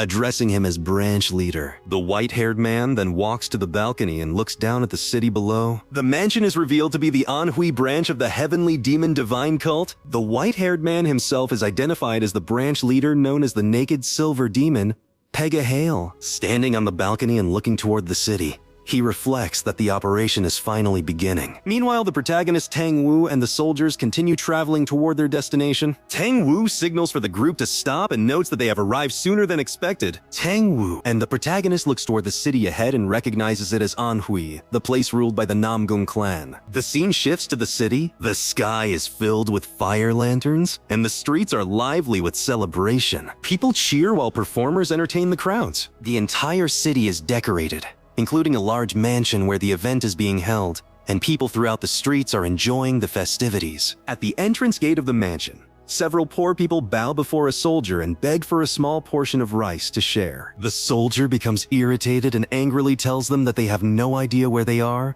and orders them to leave. One of the poor men asks if they could at least receive leftovers. The soldier responds by kicking the man hard, knocking him into the others. One of the poor men calls out to his fallen companion. At that moment, a voice from inside the mansion asks about the commotion. The gate opens, and a long, brown-haired man steps out. The soldier quickly bows and explains that a group of beggars had gathered at the entrance. The brown-haired man looks at the soldier silently. From a distance, two people observe a scene. One of them identifies the man as Do-hyo-ok, the central figure of the banquet, while the other comments on his tall and handsome appearance. Do-hyo-ok approaches the man who was kicked and checks if he is all right. He offers his hand and helps the man stand. He then instructs the soldier to share food with the poor people, explaining that there should still be leftovers before the wedding begins. The soldier respectfully agrees. Do-hyo-ok then returns inside the mansion. The two observers continue discussing him. One remarks that he truly lives up to the reputation of a rising star, possessing both good character and strong martial ability, which explains why the Namgung clan's daughter chose him. The other adds that Do-hyo-ok once traveled the Jianghu alone, and eventually defeated the In-young twin demons,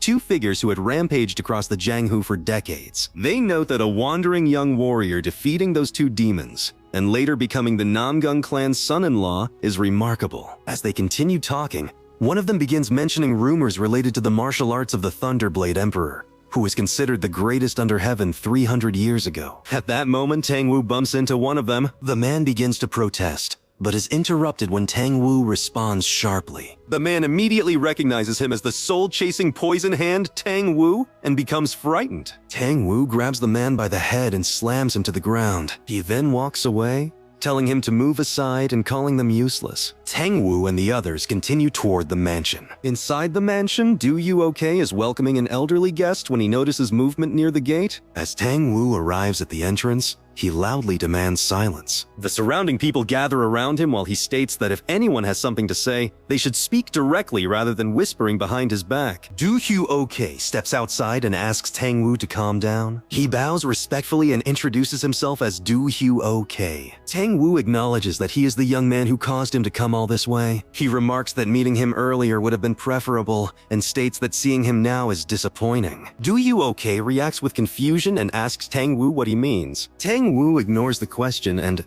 while walking inside the mansion, asks if Byok is present. Do-hyo-ok explains that the clan head is waiting inside and hurriedly offers to guide Tang Wu to the king's hall, running after him. The protagonist watches Do-hyo-ok with confusion. As he focuses on him, the system informs him that an enemy with a level difference greater than 10 has entered within 20 meters. After receiving the notice, the protagonist observes Do-hyo carefully. He notes a subtle gap between him and Tang Wu and notices that Do-hyo-ok continues walking at a steady pace without stopping. From this, he concludes that the newly detected high-level presence must be Do-hyo-ok. He studies Do-hyo-ok's body further. Normally, every human has some left-right asymmetry in features such as the face, limb length, or shoulder height. However, Do-hyo-ok appears completely balanced, almost perfectly symmetrical. The protagonist interprets this as someone of the same species as himself, a predator hiding beneath a human appearance. The scene shifts to the area outside the Namgung clan's King's Hall. Do-hyo-ok leads them toward a large building with several swords embedded along the top. When Tang Wu sees the swords belonging to past clan heads, he criticizes the arrogance of calling themselves kings and remarks that in the end they will lie in graves like everyone else. Do-hyo-ok asks Tang Wu to wait outside for a moment so he can go in and announce their arrival. Tang Wu refuses and walks up the stairs directly,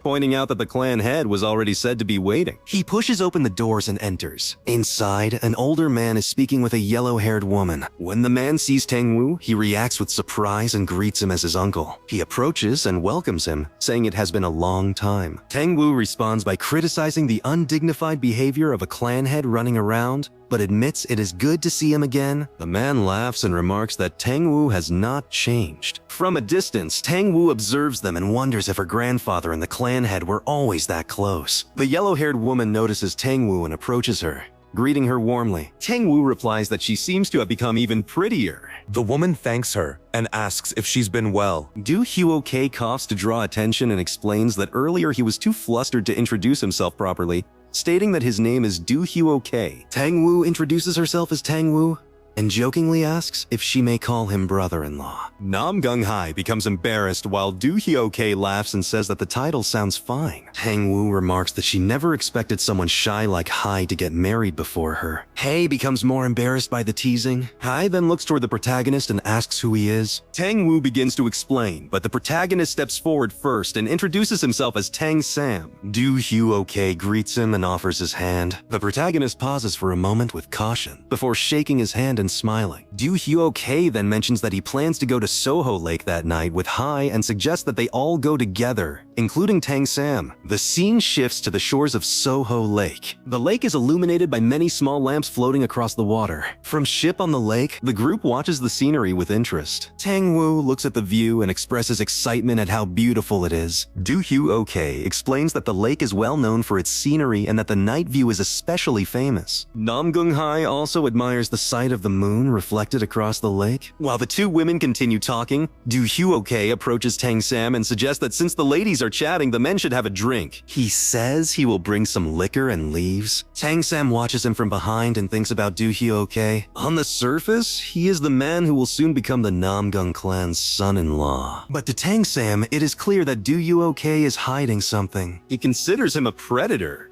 concealing his true nature, and suspects that someone of that level must be planning something significant. He feels that he has stepped into a larger hidden scheme. At that moment, the system informs him that an enemy with a level difference of 10 or more has entered within 20 meters. Tang Sam looks toward the entrance of the ship with confusion and begins observing the surroundings carefully. He concludes that the detected enemy is not Do Hyo-kei. Since the ship is only about 25 meters long and 5 meters high, the only possible location is the deck below. Do Hyo-kei soon returns carrying liquor and explains that it took him a little longer because the drink was stored in an unusual place. Tang Sam realizes that a new enemy other than Do Hyo-kei has appeared. Do Hyo-kei presents a rare drink called Golden Bud Liquor and offers it specifically to Tang Sam. Tang Sam pauses briefly, then politely says he is not feeling well and asks if he can walk around the ship for a moment. Do Hyo-kei agrees and tells him that if he asks the boatman, he can go wherever he wants on the ship. Tang Sam begins walking around the ship. As he moves, the system continues notifying him that an enemy with a level difference of 10 or more is within 20 meters, with a measured distance decreasing from 14 meters down toward 11. Tang Sam thinks that the distance to the enemy should be increasing as he walks away, but instead the distance begins to decrease. The system continues updating the distance as it drops from 6 meters to 3, then down to 1. Tang Sam realizes that this means there are now 2 enemies of that level nearby. Another notification appears, again counting down the distance from 4 meters to 1. From these repeated detections, Tang Sam concludes that including Do Hyo-kei, there are 5 enemies with a level difference of 10 or more on the ship. He then moves to the outside railing of the ship and quietly observes the lake while thinking about the situation. If their goal had been to kidnap Nam Gung-hai,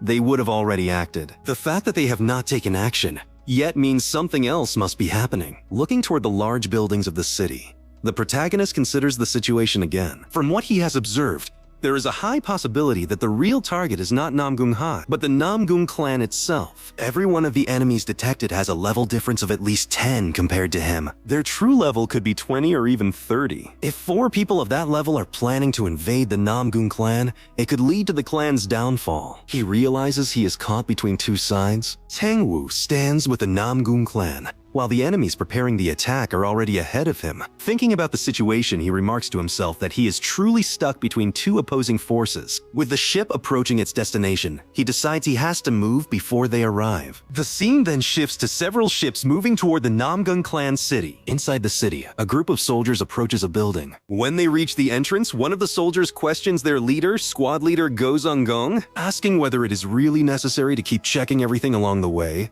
suggesting that it feels excessive. The squad leader immediately reacts with anger, accusing the soldier of disobeying orders, and asking if it is difficult to simply follow instructions and inspect every location. He grabs the soldier by the head. The soldier quickly tries to explain that he only meant it seemed like a waste of time. The leader responds that with the wedding approaching, it is natural to inspect the area repeatedly to ensure security. He then throws the soldier aside and orders him to stop complaining. Another soldier tells the complaining one to stop whining and hand over the the lantern, asking if it is his first day. The two soldiers then proceed into the building. Watching them go, the squad leader complains to himself that the task is tedious. He remarks that a man should be cutting off enemy heads while singing, not wasting time on inspections, and says that if an enemy appeared, at least he would not be this bored. Inside the underground tunnel, the two soldiers walk forward with a candle lighting the way. One of them complains that everyone else is drinking while they are stuck doing this job and asks the rookie what he thinks. At that moment, the protagonist suddenly appears and blows out the candle. The tunnel immediately becomes dark. One of the soldiers panics and shouts that there is an enemy. The protagonist instantly attacks, killing one soldier with his sword. The other soldier becomes terrified and tries to escape, but the protagonist quickly kills him as well. Outside the tunnel, the squad leader waits and begins to yawn. He wonders why the soldiers are taking so long and suspects they might be slacking off. He picks up a wooden torch and decides to enter the tunnel himself, saying he will deal with them when he finds them. As he walks deeper inside, he suddenly notices a severed human arm on the ground. Shocked, he realizes what it is and begins to panic. He calls out for the soldiers, shouting the names of the rookie and Dachal. Continuing deeper into the tunnel, he finally sees the scene ahead and becomes completely terrified. The protagonist is arranging the severed body parts of the soldiers he killed, placing them on spears while examining the pieces and searching for a missing arm. The squad leader carefully looks at the bodies and begins trembling in fear. The protagonist hears his voice, turns toward him, and calmly tells him that the missing arm has arrived. The squad leader immediately charges forward to attack. The protagonist equips his sword and steps in to meet him. Both face each other with clear killing intent before the squad leader closes the distance and delivers a heavy strike. The protagonist blocks it, but the force behind the attack makes it clear that his opponent is stronger than expected. With a powerful follow-up swing, the squad leader pushes the protagonist back, forcing him to slide across the ground. Recognizing him, the squad leader questions his actions, pointing out that he arrived alongside Tang Wu. The protagonist remains silent at first, then states that he is acting for the sake of the Namgung clan. The explanation only angers the squad leader further. He points out the bodies impaled in the tunnel and rejects the justification entirely. His anger rises as he prepares to kill without restraint. Activating his technique, blue energy begins to flow from his body as he uses the Heavenly Wind Sword technique. At the same time, the protagonist activates his own skill, red energy spreading around him as he prepares the second form of his three-element sword technique. Both advance at the same time. The squad leader uses Heavenly Wind Wandering Clouds, while the protagonist counters with a direct strike aimed at the yellow dragon. Their attacks collide, creating a violent explosion that shakes the tunnel and sends water splashing in every direction. The impact throws both of them backward. Recovering first, the squad leader unleashes a series of rapid slashes, sending multiple energy attacks toward the protagonist. The barrage lands before the protagonist can properly react, severely injuring him and throwing his body into the air before crashing him into the wall. He briefly checks his condition and realizes the extent of the damage. The squad leader does not give him time to recover and rushes in again, delivering another powerful strike. The protagonist attempts to evade by flipping away, but the attack still connects. The blow cuts into him, severing his fingers and knocking the sword from his hand. Seeing this, the squad leader laughs, believing the fight is already decided now that the protagonist is unarmed. At that moment, the protagonist suddenly throws his sword. The squad leader narrowly avoids a direct hit, but the blade still grazes his cheek, leaving a shallow cut and forcing him back. Confused, he realizes the sword should not have been in the protagonist's hand at all. The unexpected attack unsettles him as he touches the wound, understanding how close it came to being far worse. Without hesitation, the protagonist closes the distance again and swings his blade horizontally with full force. The squad leader raises his blade and blocks the incoming strike. At the final moment, the protagonist's sword disappears. The swing loses its target, causing the squad leader to stumble forward and fall. He quickly regains his footing, but fear sets in as he realizes the same phenomenon has happened again. Before he can react, the protagonist delivers a heavy blow to his head. The impact sends the squad leader crashing through the wall and into the air. The protagonist immediately follows, leaping out after him and closing the distance midair with his sword ready. As the blade approaches, the squad leader panics, realizing he may not survive the next strike. However, the attack only leaves a shallow cut across his other cheek. The protagonist's strength has dropped due to accumulated injuries, and he loses momentum, falling back toward the ground. The squad leader lands safely, while the protagonist crashes down heavily, his body already pushed to its limit. Seeing this, the squad leader assumes the fight is over. He laughs, convinced that the final exchange has exhausted his opponent. The protagonist slowly rises, despite his condition, breathing heavily as he assesses himself. His injuries are severe, and his condition is critical. At the same time, he realizes his accumulated experience is nearly full. A possibility forms in his mind. Without hesitation, he charges forward again. The squad leader responds by preparing his strongest technique. Blue energy gathers intensely around his blade as he activates the final form of the Heavenly Wind Sword technique. He swings, releasing multiple condensed energy attacks toward the approaching opponent. The protagonist continues forward despite the incoming strikes. The attacks land directly, cutting through him and severing both of his hands. His body collapses to the ground. The squad leader closes the distance and kicks him in the chest, pinning him down. Confident in his victory, he prepares to finish the fight and raises his sword toward the protagonist's head. At that moment, something feels wrong. The protagonist is still smiling. A faint blue glow begins to emerge from his mouth. As the squad leader notices it, his expression shifts, but he is too late to react. In the next instant, a blade shoots out from the protagonist's mouth and pierces straight through the squad leader's head. The attack lands cleanly, ending the fight immediately. The body collapses without resistance. The moment the kill is completed, the protagonist's condition changes. His strength increases, and his body begins to emit blue energy. A surge of light descends from above and strikes him, spreading outward in a powerful wave. The burst of energy expands across the surrounding area, illuminating the entire city. People throughout the city notice the sudden light and react in shock. Elsewhere, even those far from the scene notice the phenomenon. Back in the tunnel, the light fades. The protagonist stands among the remains of the battle. Around him, the bodies he arranged form a deliberate pattern. He looks at it briefly, then spreads his arms slightly, satisfied with the result. Meanwhile, at the Danry clan estate, the entire compound is engulfed in flames. Buildings burn as attackers flood the grounds, overwhelming the clan's defenses. The defending soldiers are cut down one after another, unable to resist the assault. In the midst of the chaos, Danry Chun-woo appears with his sword drawn. He looks around, trying to understand the sudden destruction. From within the fire, a figure steps forward and approaches him. As the person comes into view, the clan leader is visibly shaken. He demands to know their identity and the reason for the attack. But before he can finish, the attacker strikes. The blade cuts through his neck in a single motion. His head falls, followed by his body collapsing onto the ground. The attacker turns away from the corpse and looks toward the burning estate. He delivers a message to be passed along, stating that the Danry clan has been wiped out and that the stratagem should begin. Elsewhere, in a forest,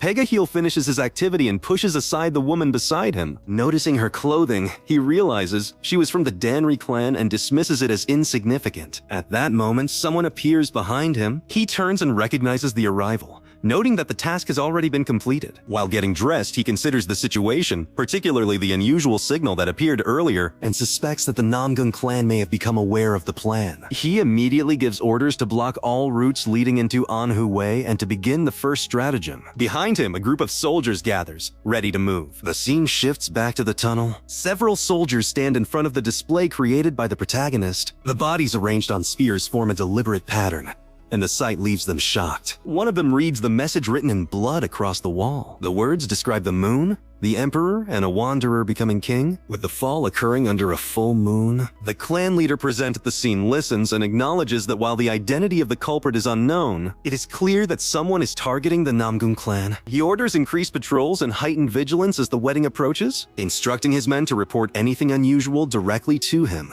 As he leaves the tunnel, he reflects on the meaning behind the message. The emperor likely refers to the Namgung clan, and the full moon points to the wedding day. The remaining phrase troubles him, as he tries to determine who the one who walks slowly could be, and what exactly is about to unfold. Inside the Namgung clan's main hall, tension rises as the leaders argue. Namgung Young, the Sky Sword unit leader, slams his fist onto the table and insists that everything is a setup. He points out that Duheo Oke has not even been to the clan for an entire year and rejects the idea of suspecting him based on a strange message. To him, doubting their future son-in-law over such evidence would only bring ridicule upon the Namgung clan. Opposing him, Namgungyen, the Limitless Sword unit leader, argues that the message cannot be ignored. He focuses on the meaning behind the words left behind, stating that the Wanderer clearly refers to Duheo Oak. He explains that the intruder infiltrated the clan, killed warriors and deliberately left the message. This indicates a purpose beyond simple infiltration. The strange beam of light seen the previous night further supports the idea that something deliberate is unfolding. Nam Gung-young grows more enraged, refusing to accept imprisoning Du Heoek based on uncertain claims. He warns that if this turns out to be a setup, it would damage both the clan's honor and their relationship with Nam Gung-hai. The clan leader intervenes and stops the argument. He acknowledges that both sides have valid points. The intruder is suspicious, but even a small possibility cannot be ignored. He reminds them that the Thunder Squad and Wind Unit are already investigating the matter. Another member confirms that the Heavenly Thunder Squad has been sent to scout the Hefei region. If any force is planning something during the full moon, there should already be signs. At that moment,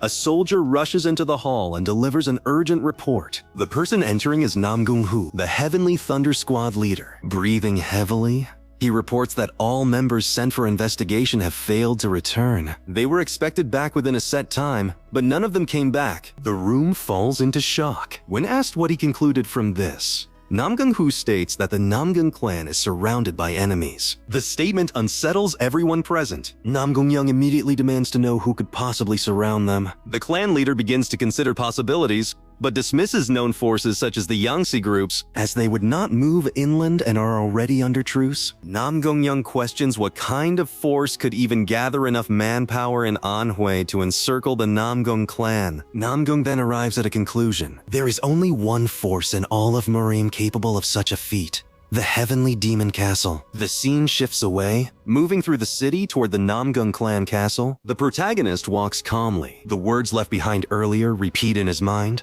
forming a clear pattern. He stops briefly, a faint smile appearing on his face as he repeats the meaning to himself. The full moon approaches, and the pieces of the plan begin to align. At the Namgung clan's training ground the next morning, the protagonists stand alone, forming a hand sign as blue energy begins to radiate from his palms. He closes his eyes and focuses inward. The flow of qi inside his body begins to move along the pathways that were forcefully created during the ritual. As he concentrates, the previous battle inside the tunnel replays vividly in his mind. Within that mental reconstruction, he faces the squad leader again. He watches each movement carefully, dodging an incoming strike. The sequence continues as the opponent attacks again. This time, he avoids the initial blow, but is still struck at the final moment and slammed into the wall. He recognizes the flaw immediately. If the timing of the opponent's techniques had been more precise, the outcome would have been complete defeat. Understanding this, he begins adjusting his movements within the imagined battle. He activates every pressure point in his body and responds differently. This time, his counterattack lands cleanly. The strike overwhelms the opponent, severing his limbs and sending him crashing through the wall. He follows through, stepping out into the open space of the imagined battlefield and confirming the result of the fight. With that, the mental simulation ends. Back in reality, he exhales and steadies himself. The training has allowed him to analyze and internalize the flow of the battle. The temporary pathways created in his body have already begun to show their effectiveness. Even though they are artificial, the understanding gained through repetition is being embedded into his movements. With enough practice, he realizes he can reproduce martial techniques instead of merely imitating them. While focusing the energy between his palms again, a new realization forms regarding his current growth. At that moment, information appears before him, indicating that he has reached a new stage. His level has increased enough to unlock a class change condition. The requirement is clear. He must defeat 100 enemies of level 10 or higher. He assesses the condition calmly. The enemies he faced recently fall within that range, but even then, the fights were not easy. The last opponent was significantly stronger, and reaching the required count will not be simple. Before he can continue his thoughts, a loud explosion erupts from a nearby building, breaking the silence of the training ground. The scene shifts to earlier. Du Hyoke walks through the area near the tunnel entrance where the bodies were discovered. The place is now heavily guarded, with a large number of warriors securing the surroundings. He observes the situation briefly, taking in the increased security, then turns and walks away without drawing attention. As he moves through the city, he reflects on the sudden changes. The appearance of the bright signal has tightened security and drawn more forces into the area. The situation has become unstable, and he realizes that he needs to relay this development to the others as soon as possible. As Du Hyoke move through the area, a voice suddenly calls out to him. He turns and recognizes Namgungin, the Muai Sword Division leader. The unexpected encounter immediately puts him on alert. Though he maintains a calm expression, he offers a casual explanation, claiming he came to check the so-called blessing light that had appeared earlier. Namgungin listens and responds lightly, but his tone carries intent. At a subtle signal, the surrounding soldiers prepare themselves, gripping their weapons. Duhyo-oke does not respond further. Seeing the silence as confirmation, Namgungin orders him to come along to the Emperor's Hall, making it clear that refusal is not an option. He turns and begins to leave with his men. For a brief moment, Duhyo-oke remains still. Then, under his breath, he mutters that he had finally found shell he liked. His expression shifts, and he acknowledges that he has been discovered. Namgungin reacts instantly, drawing his sword and moving into attack. At that exact moment, a massive explosion erupts from the direction of the Emperor's Hall. The shockwave draws everyone's attention, and all eyes turn toward the source. The destruction is immediate and overwhelming. Before anyone can process it, a powerful presence emerges behind Namgungin. Duhyo-oke rises into the air, his body radiating intense golden energy. The shift in presence is undeniable. Namgungin is visibly shaken as he turns to face him. Without hesitation, Duhyo-oke points his sword forward and releases a condensed lightning attack. The strike lands instantly, engulfing the area behind Namgungin and causing massive destruction. The explosion draws civilians from nearby areas. As they gather and witness the scene, confusion quickly turns into fear when they recognize Duhyo-oke. Namgungin is thrown back by the force, crashing into a wall and suffering severe injuries. Even accounting for the surprise, the sheer power of the attack leaves him in disbelief. Duhyo-oke advances slowly, still radiating energy. A nearby civilian, unable to understand the situation, steps forward and tries to stop him. Before he can finish, Duhyo-oke swings his blade and cuts him down instantly. Panic spreads. The gathered crowd breaks apart, fleeing in all directions as fear takes hold. Shouts echo through the streets as people run, realizing the danger too late. Duhyo-oke watches them with a satisfied expression. Namgungin, struggling to remain conscious, questions his identity, realizing that the man before him is no longer the same person they knew. Duhyo-oke offers no explanation. He simply moves forward to finish him. As the attack is about to land, a figure intervenes. Tang Wu appears at the final moment, stopping the strike. A poison dart is driven into Duhyo-oke's hand, disrupting his movement. While Tang Wu blocks the incoming blade with precise control, he stands between them, halting the attack and confronting Duhyo-oke directly. Tang Wu stands firmly on Duhyo-oke's blade and demands to know what he is doing. Their auras surge outward and collide, the pressure between them distorting the air. At that moment, the protagonist arrives and observes the confrontation. He immediately recognizes that Tang Wu has stepped in, just as expected. Duhyo-oke struggles against the poison dart embedded in his hand. His body resists, but the restraint holds him in place for a moment. Then, with a sudden release of power, a burst of golden energy erupts from him, forcing Tang Wu backward. Tang Wu stabilizes himself midair and lands without injury. Namgungin, still injured on the ground, expresses his relief. Tang Wu remarks coldly that the state of Murim has deteriorated, noting how a man in the position of a son-in-law could turn on his own allies. Duhyo-oke advances again, golden energy flaring around him. He tears away the upper part of his clothing, revealing his body as he speaks with a twisted calm, treating betrayal as something natural within Zhang Hu. Another explosion echoes from elsewhere in the compound, adding to the growing chaos. Sang Wu gathers multiple poison darts around him, his expression hardening. He gives a final chance for an explanation, demanding Duhyo-oke reveal his identity and intentions. Duhyo-oke shows no urgency to answer. Instead, he acknowledges Tang Wu's technique with interest, but makes it clear he has no intention of continuing the fight here. Watching closely, the protagonist realizes that Duhyo-oke is preparing to retreat. It also becomes clear that his presence here has a specific purpose, as if he has been searching for something. At that moment, Tang Wu appears nearby, confused by the situation and drawn toward the commotion. The protagonist notices her arrival and immediately understands the connection. Duhyo-oke's attention shifts instantly. He locks onto her and moves without hesitation. Tang Wu reacts with anger and prepares to intercept,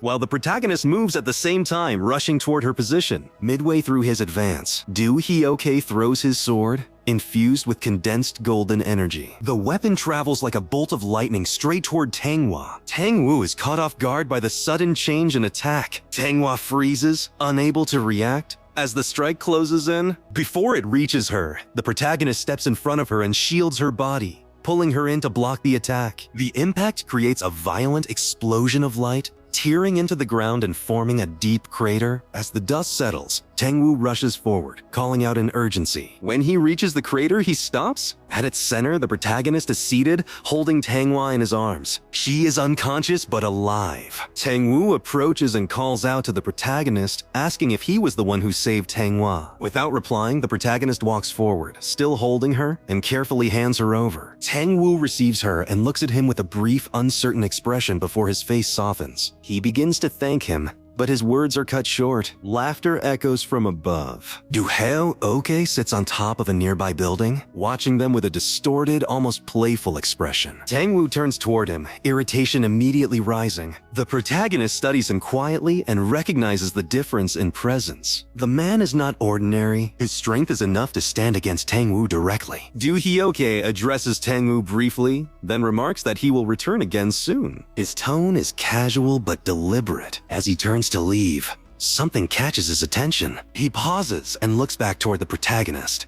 A faint but heavy darkness leaks from the protagonist's body. His face is partially hidden, but a restrained, unsettling smile remains. Duheo Oke watches him for a moment, then understands. He identifies him as the one responsible for the pillar of light from the previous night, and the one who interferes with his plans. He acknowledges it without hesitation, then casually promises they will meet again. With a surge of golden energy, he launches himself into the air and disappears. Tangwu reacts immediately, anger rising as he attempts to pursue, but stops when Tanghua stirs in his arms. She regains consciousness weakly, calling out to him. Realizing the situation, Tangwu abandons the chase and admits they have been outplayed. The scene shifts to the Emperor's Hall. The building is heavily damaged, its structure partially collapsed from the explosions. The remaining soldiers gather among the injured and the dead. The clan leader sits among them, observing the destruction and reflecting on the situation. He concludes that everything, from Duheo Oke's actions to his marriage into the clan, have been planned in advance. With their communication lines cut and their defensive formation destroyed, the Namgung clan is now completely trapped.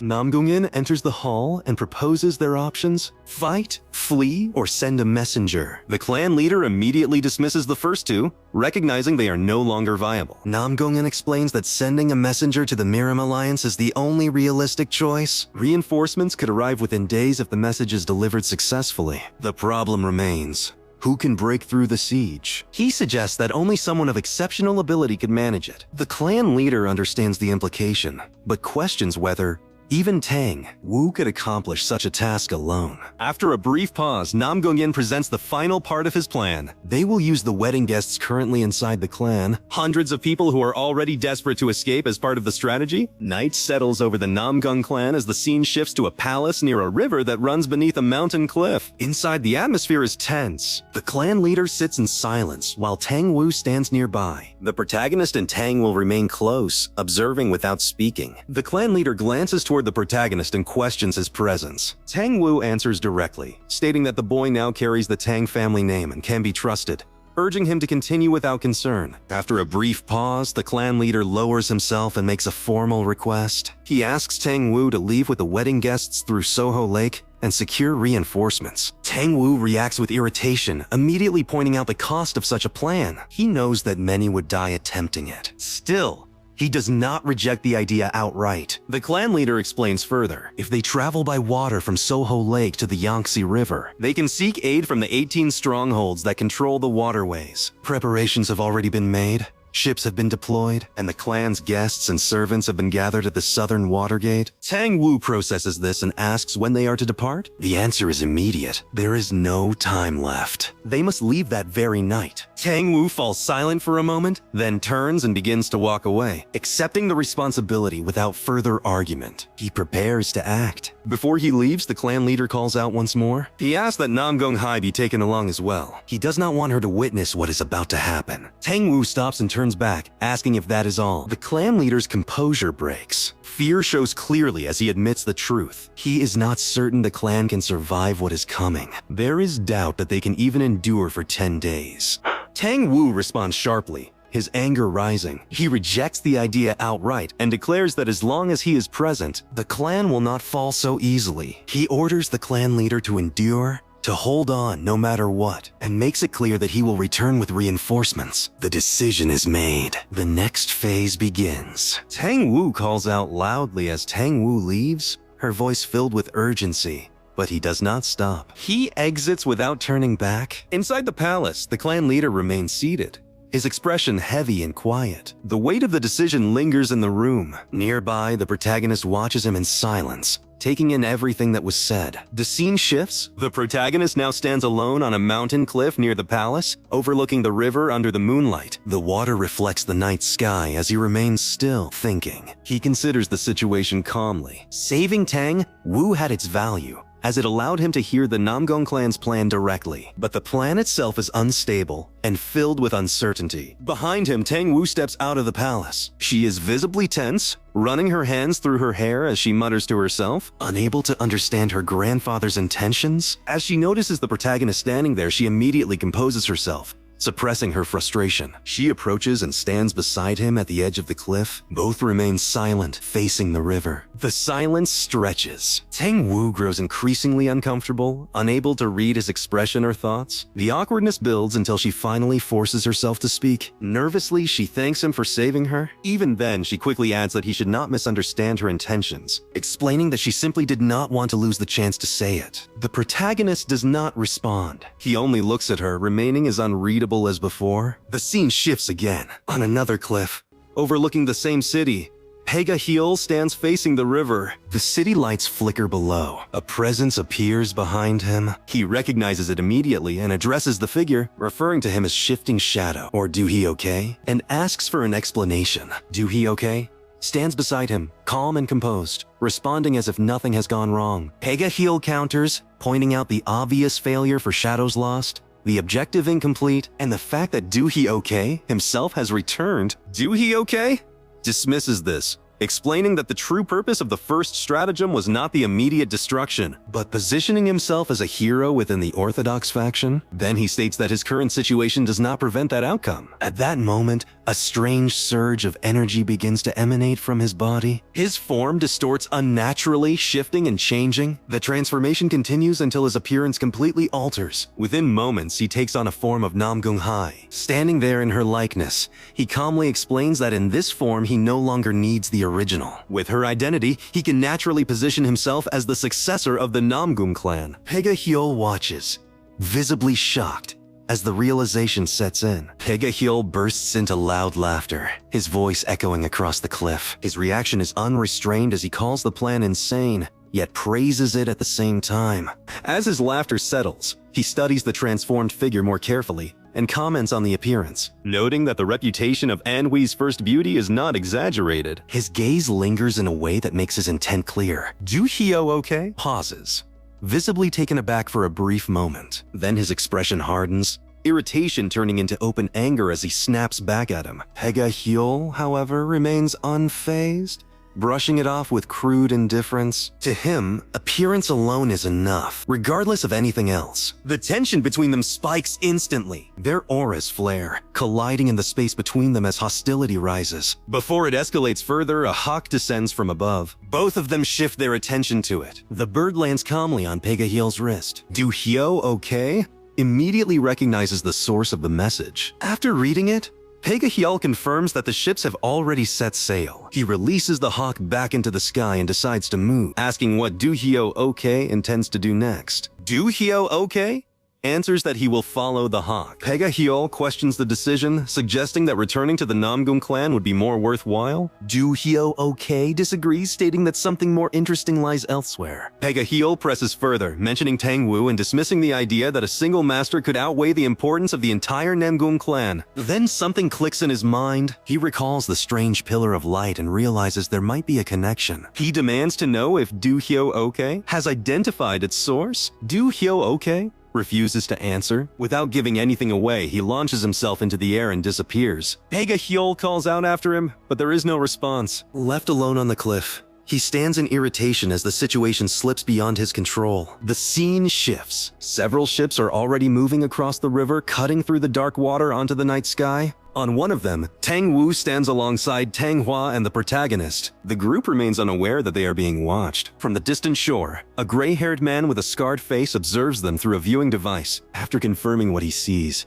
he immediately turns and runs toward the dock. He boards another ship where his superior is waiting and reports that the target has been confirmed. At his words, the order is given without hesitation. The ships begin to mobilize. At the center of it all stands their leader, a gray-haired, muscular woman marked with numerous scars. She commands the fleet with calm authority. She is the supreme stronghold chief of the 18 waterway strongholds of the Yangtze River, known as Water Shadow. The scene continues aboard the ship. Tang Wu stands near the railing, watching the dark river ahead. The protagonist glances toward Tang Hua and Nam Gong Hai, quietly assessing the situation. In his mind, he reaches a clear conclusion. No matter how powerful Tang Wu is in a true life and death situation, the two girls would become a burden. And if a choice had to be made between the three of them, he knows he would be the one abandoned. With that understanding, he prepares himself mentally. The ships continue moving forward across the river. Tang Wu remains focused on the surroundings. After a long stretch of silence,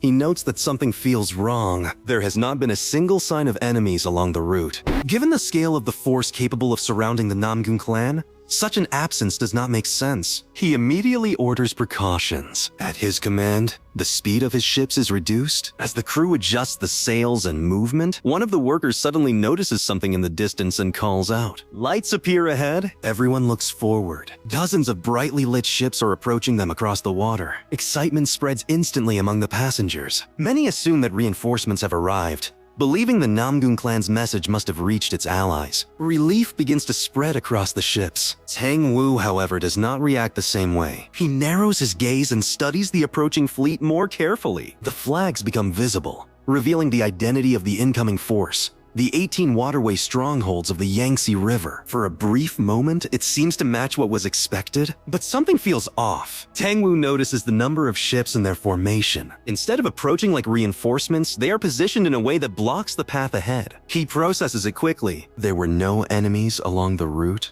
and now an entire fleet stands directly in their way. The realization begins to settle that this is not a rescue. Tang Wu's expression hardens as the realization fully sets in. He immediately raises his voice and warns everyone that the incoming fleet is not there to help. The excitement among the people breaks into confusion as he urgently orders them to turn the ships around. His tone leaves no room for doubt. These are enemies, and they need to retreat at once. Before the ships can properly respond, the situation escalates. On the opposing fleet, the leader, Water Shadow, stand at the front of her ship, calmly observing the target. Around her, rows of soldiers are already prepared, bows drawn and aimed. At her command, the attack begins. Thousands of flaming arrows are released at once, filling the sky as they descend toward Tang W's fleet. The impact is immediate and devastating. Arrows strike the ships, setting them ablaze and cutting down people across the decks. Panic spreads as fire begins to consume the vessels. Tang Wu reacts instantly. With his power, he forms a protective barrier around his ship, deflecting the incoming flames and shielding those closest to him. Even so, the surrounding ships continue to burn and collapse under the assault. The protagonist watches the destruction unfold. Unable to ignore the scale of the attack, Tang Wu raises his voice again, trying to regain control of the situation and order a retreat. But as he turns, he notices something worse. More enemy ships are closing in from behind. The fleet is surrounded. Tang Wu realizes it at the same time and calls out in panic. There is no clear path forward or backward. Seeing no other option, Tang Wu immediately redirects the plan. He orders everyone to move toward the riverbank, aiming to escape on a land while there is still time. Before they can act, another attack lands. Water Shadow's ship crashes into one of theirs. From the impact point, she launches herself into the air and lands directly onto the enemy ship. In a single motion, she strikes down multiple people upon landing. She gives a simple order. Her soldiers follow without hesitation, leaping across from their ships and engaging in close combat. The remaining vessels are quickly overrun as fire and blades spread across the fleet. Watching everything collapse, Tang Oyu's anger rises as the situation turns completely against them. As the ships burn and chaos spreads across the river, Tang Wu makes a sudden decision. He moves straight toward Namgung Hai and, without hesitation, uses his technique to place a poisonous dart at her neck, rendering her unconscious. Lifting her onto his shoulder, he turns and begins moving. Tang Wu runs after him, confused and alarmed, demanding to know what he is doing. He answers briefly. They are heading for the shore. She immediately realizes the implication. Carrying all three of them in this situation is impossible. She points it out, but Tang Wu corrects her. He will only take two. The meaning becomes clear. Tang Wu turns toward the protagonist. Tang Wu approaches him and speaks plainly. He admits that he had been greedy for his talent and had planted a goo inside him to control him for the sake of the Tang clan. But now, he acknowledges that he has grown attached in a way he did not intend. Even so, his decision does not change. He states it without hesitation. He will not kill him, but he will not save him either. With that, Tang Wu steps onto the railing of the burning ship. Tang Wu hesitates, clearly torn, but the situation leaves no room for choice. After a brief moment, she turns away and follows him. Tang Wu leaps from the ship toward the distant shore, carrying Namgung Hai. After a final hesitation, Tang Wu also jumps, leaving behind the burning wreck. The protagonist remains alone. The flames crackle around him as the ship continues to collapse. He stands still for a moment, then his expression shifts slightly. With no one watching, he quietly remarks that it is time to begin. At that moment, an enemy soldier lands on the ship and charges toward him. The protagonist draws his sword and cuts him down in a single strike. Without pause, he grabs the body and drags it into a nearby room. There, he changes into the soldier's clothes and deliberately marks his own face with scars, altering his appearance. Outside, the destruction is nearly complete. The enemy forces continue their sweep, ensuring no survivors remain. Soon after, the protagonist steps onto another ship where enemy soldiers are finishing off the remaining people. One of them notices him and calls out. Seeing his battered appearance, the protagonist looks at him and responds calmly, with a faint, controlled smile stating that he is fine. Meanwhile, the surviving passengers from Tang Wu's fleet desperately swim toward the shore, struggling through the burning wreckage and waves. At the same time, Tang Wu continues gliding through the air toward the island while carrying the unconscious Namgung Hai. As he nears the shore, he suddenly notices lights waiting below. Figures holding fire lamps stand hidden along the coastline. The moment he recognizes them, his expression darkens. The forces of the Heavenly Demon Castle had already positioned troops on land as well. Before landing, Tang Wu immediately activates his poison dart technique. A violent burst of energy erupts around him as countless poison darts shoot downward toward the waiting enemies. The projectiles tear through the shoreline forces and kill them almost instantly. After clearing the path, Tang Wu lands on the ground and exhales briefly. Soon after, the remaining survivors reach the shore in terrible condition.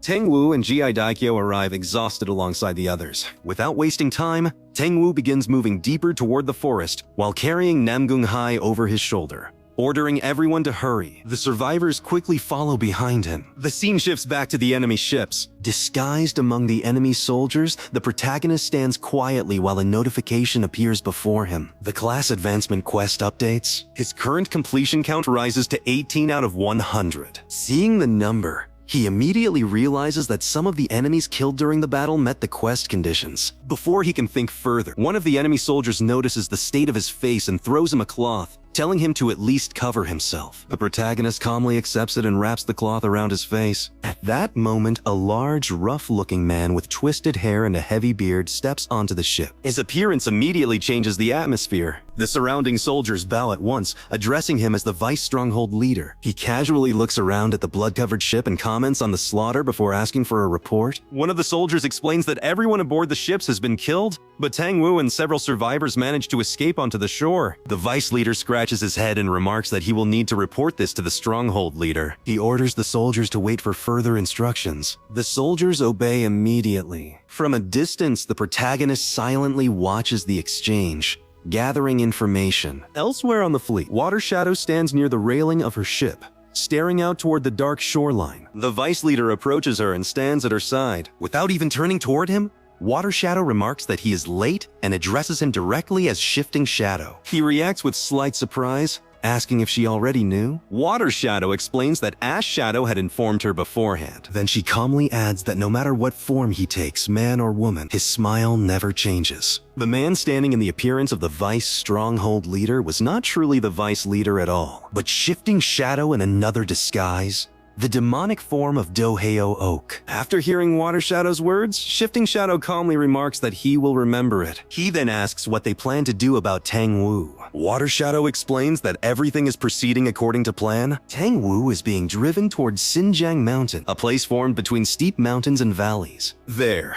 he will eventually be cornered against a cliff with nowhere left to escape. Shifting Shadow immediately understands a trap. With a chaotic smile, he remarks that Tang Wu is likely climbing toward his own grave without even realizing it. Water Shadow tightens her grip on her weapon and orders the remaining forces to prepare for departure. As Shifting Shadow turns to leave, he casually comments that one of the 10 greats facing 2 shadows, or possibly 3, is already excessive, though certainty is always preferable. Then he suddenly pauses. He asks Water Shadow if she has seen anyone unusual, someone with pitch black eyes, or perhaps a martial artist whose techniques emit light. Water Shadow replies that she is not. As he walks away, Shifting Shadow quietly thinks to himself that every route has already been sealed off, yet the person disappeared without a trace. Still, he concludes that a large enough massacre will eventually reveal the answer. The scene shifts to the mountains of the island. Deep within the forest, a group of enemy soldiers suddenly appears in front of the Black Crow unit. Before the enemy can even attack, Tang Wu reacts instantly. Poisonous darts burst from his technique and sweep through the soldiers, killing the entire group in moments. The sheer brutality of the attack terrifies the remaining members of the Black Crow unit. Even Ji Daio is shocked by how effortlessly Tang Wu eliminated the enemies. Without slowing down, Tang Wu continues moving deeper into the forest while carrying Namgung Hai over his shoulder. Tang Hua and the others follow behind him. As he walks, he tells Ji Daihyo that they will continue advancing. Ji Daihyo watches him move farther ahead, then turns toward his own exhausted unit. Irritation and helplessness show on his face. Finally,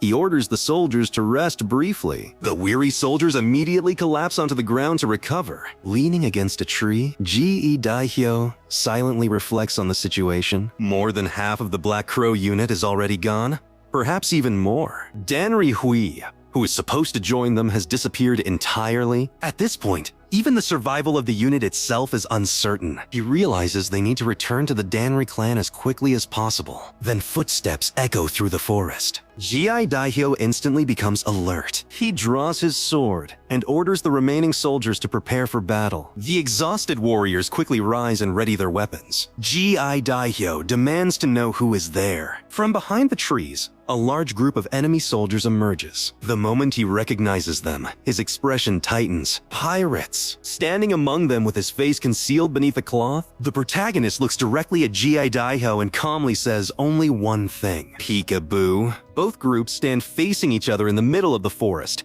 weapons raised and ready. The enemy soldiers charge first, rushing toward the exhausted Black Crow unit while shouting for everyone to be killed. Ji Daihyo immediately leads his men forward as well, yelling at them not to die and promising that they would all survive and return to the Danri clan. The two forces collide violently. In the middle of the chaos, the protagonist suddenly rushes straight toward Ji Daihyo. His sword swings down with immense force. Ji Daihyo blocks the attack, but the impact drives him backward across the ground. While struggling to stabilize himself, he realizes his body is already nearing its limit and understands that the fight must end quickly. Without hesitation, Ji Daihyo activates his martial art. Blue energy erupts from his body as he uses the single stream, 10 sword style, flying swallow 10 successive swords. The energy spreads through the battlefield like sharp streams of sword force, attacking from multiple directions at once. At first, the protagonist struggles to follow the strange tentacle-like sword energy, but he quickly adjusts. He narrowly dodges and blocks the incoming attacks one after another. As he continues focusing on Ji Daihyo's movements, his vision sharpens. Now he can clearly see the path of the sword. From Madare, Ji Daihyo charges again and mocks the tricks being used against him. This time, the protagonist perfectly intercepts the attack. In the same motion, he drives a powerful kick into Ji Daihyo's face, sending him flying upward from a force. The protagonist immediately follows up and begins activating the Three Forces sword technique. Ji Daihyo barely avoids the next strike and instantly counterattacks, thrusting his sword directly toward the protagonist's chest. The blade pierces through perfectly. Thinking he has won, Ji Daihyo declares that the protagonist finally lowered his guard, but his expression changes immediately. The body impaled by his sword is not the protagonist. At the last moment, the protagonist had pulled a corpse from his inventory and positioned it as a shield over his shoulder. Realizing this, G.I. Daiho quickly retreats backward in alarm. He cannot understand how the attack failed despite landing cleanly. The protagonist calmly answers him, recalling words once spoken during another battle. In a fight between martial artists, the one hiding more cards has the advantage. Then he asks if a single hidden dagger was truly all G.I. Daiho had prepared. As G.I. Daiho stares at him, something about the protagonist's eyes begins to feel familiar. He is certain he has seen them before. Before he can fully process the thought, the protagonist opens his inventory again. Multiple daggers appear around him at once. In the next instant, he launches all of them toward G.I. Daiho. G.I. Daiho is caught off guard as the daggers fly toward him from every direction. He manages to block 2 of them, but several others slice into his body before he can fully defend himself. Pain shoots through him as he stares at the protagonist in disbelief. By now, he is certain his eyes were not deceiving him. The protagonist has been summoning weapons from thin air throughout the battle, using some kind of incomprehensible technique. Before G.I. Daiho can recover, the protagonist lowers his stance and rushes toward him again. At the same moment, another enemy soldier charges in from behind G.I. Daiho, trying to kill him while shouting. G.I. Daiho instantly realizes he is trapped between attacks from both sides and believes there is no way to avoid them. But instead of attacking him, the protagonist suddenly turns and drives his sword straight through the enemy soldier's chest, brutally killing him before the strike can land. With a twisted expression, the protagonist warns the soldier not to interfere with his hunt. Watching this, G.I. Daiho finally recognizes those eyes. The realization strikes him all at once. The horse handler from the Danri clan. So-some. Fury explodes across his face as he screams the name aloud, unable to believe that someone he once looked down upon had deceived him this entire time. Consumed by rage, G.I. Daiho attacks wildly, demanding to know since when he had been hiding his true nature. The protagonist avoids the first strike with ease. G.I. Daiho follows with another brutal attack using both swords, but this time the protagonist blocks him directly. Still enraged, G.I. Daiho accuses him of being the demon behind the suicide plague in Bongyang as well. The protagonist forcefully throws him backward. Refusing to give up, G.I. Daiho charges once more, shouting that the protagonist was nothing more than a servant who cleaned horse dung in the Danri clan. At that moment, the protagonist changes his weapon. The sword transforms into whip-like blades that spread outward from all directions around G.I. Daiho. Before he can react, both of G.I. Daiho's hands are severed instantly. Shock floods his face. In the next moment, countless cuts appear across his entire body. Blood sprays everywhere as panic overtakes him. He desperately mutters that he still needs to return to the Danri clan. Then his body bursts apart completely. Flesh and blood scatter across the battlefield. The protagonist calmly watches the remains and quietly reflects that the one who hides more always has the advantage. Around them, the Black Crow unit has already been wiped out. One of the enemy's soldiers curses loudly, wondering where the reinforcements are. The protagonist notices the same thing. At some point during the battle, the flow of reinforcements had completely stopped. Something must have happened deeper in the forest. Then another soldier suddenly spots movement in the distance and excitedly announces that the reinforcements have finally arrived, complaining that the higher-ups are always late. From the forest, 2 figures emerge. Water Shadow and Shifting Shadow arrive alongside a new wave of forces. But something immediately feels wrong. One of the soldiers notices that the newcomers are wearing their clothes inside out and begins questioning them in confusion. Before he can finish speaking, Water Shadow suddenly moves. With a single strike, she shatters the soldier's body into pieces. The surrounding soldiers freeze in horror. Standing amidst the blood, Water Shadow smiles coldly and gives the order, "Leave none alive. Slaughter everyone." Meanwhile, the forces that arrive with Water Shadow suddenly turn on their own allies. The soldiers who have been fighting alongside them moments earlier are caught completely off guard as blades begin cutting through their ranks. Panic spreads instantly. One soldier collapses onto the ground, desperately begging to be spared while demanding to know why this is happening. Another soldier hesitates, unable to continue the slaughter. He curses in frustration, saying he can no longer kill his own comrades. Before he can say anything more, Water Shadow appears behind him. With one strike, she splits his body apart. Blood scatters across the ground as she coldly warns the others that anyone who refuses to obey will die by her own hands. Terrified, The remaining soldiers immediately resume the massacre. Fear completely overrides loyalty as they begin slaughtering each other without hesitation. Water Shadow personally kills the last surviving soldier herself. Nearby, the protagonist watches everything silently from behind a large rock. The moment the massacre ends, he immediately moves. Using the confusion as cover, he rushes deeper into the forest at full speed. Behind him, Water Shadow's forces continue advancing through the mountain, sweeping through the area like hunters closing a trap. The protagonist hides briefly behind a tree and listens as one of the soldiers shouts that no one is allowed to escape. The order is absolute. Realizing the same thing is happening across the entire mountain, the protagonist quickly changes direction and continues deeper into the forest. As he runs, he understands the situation clearly. They are killing even their own pirates. The entire mountain has been surrounded. This is not a normal pursuit. It is a driving hunt. For the first time, he realizes he has become the prey. While moving through the forest, he suddenly spots a small group of enemy soldiers resting ahead. Without hesitation, he attacks immediately. The startled soldiers barely manage to react before the protagonist transforms his weapon into the whip sword again. In one precise strike, the blades sweep through the group and kill every soldier instantly. He lands lightly on the ground afterward and checks his status window. His next level up is approaching quickly. At that moment, another group of enemy soldiers appears in the distance while shouting warnings. The protagonist watches them carefully and realizes he may be able to use them somehow. The scene shifts. Elsewhere on the mountain,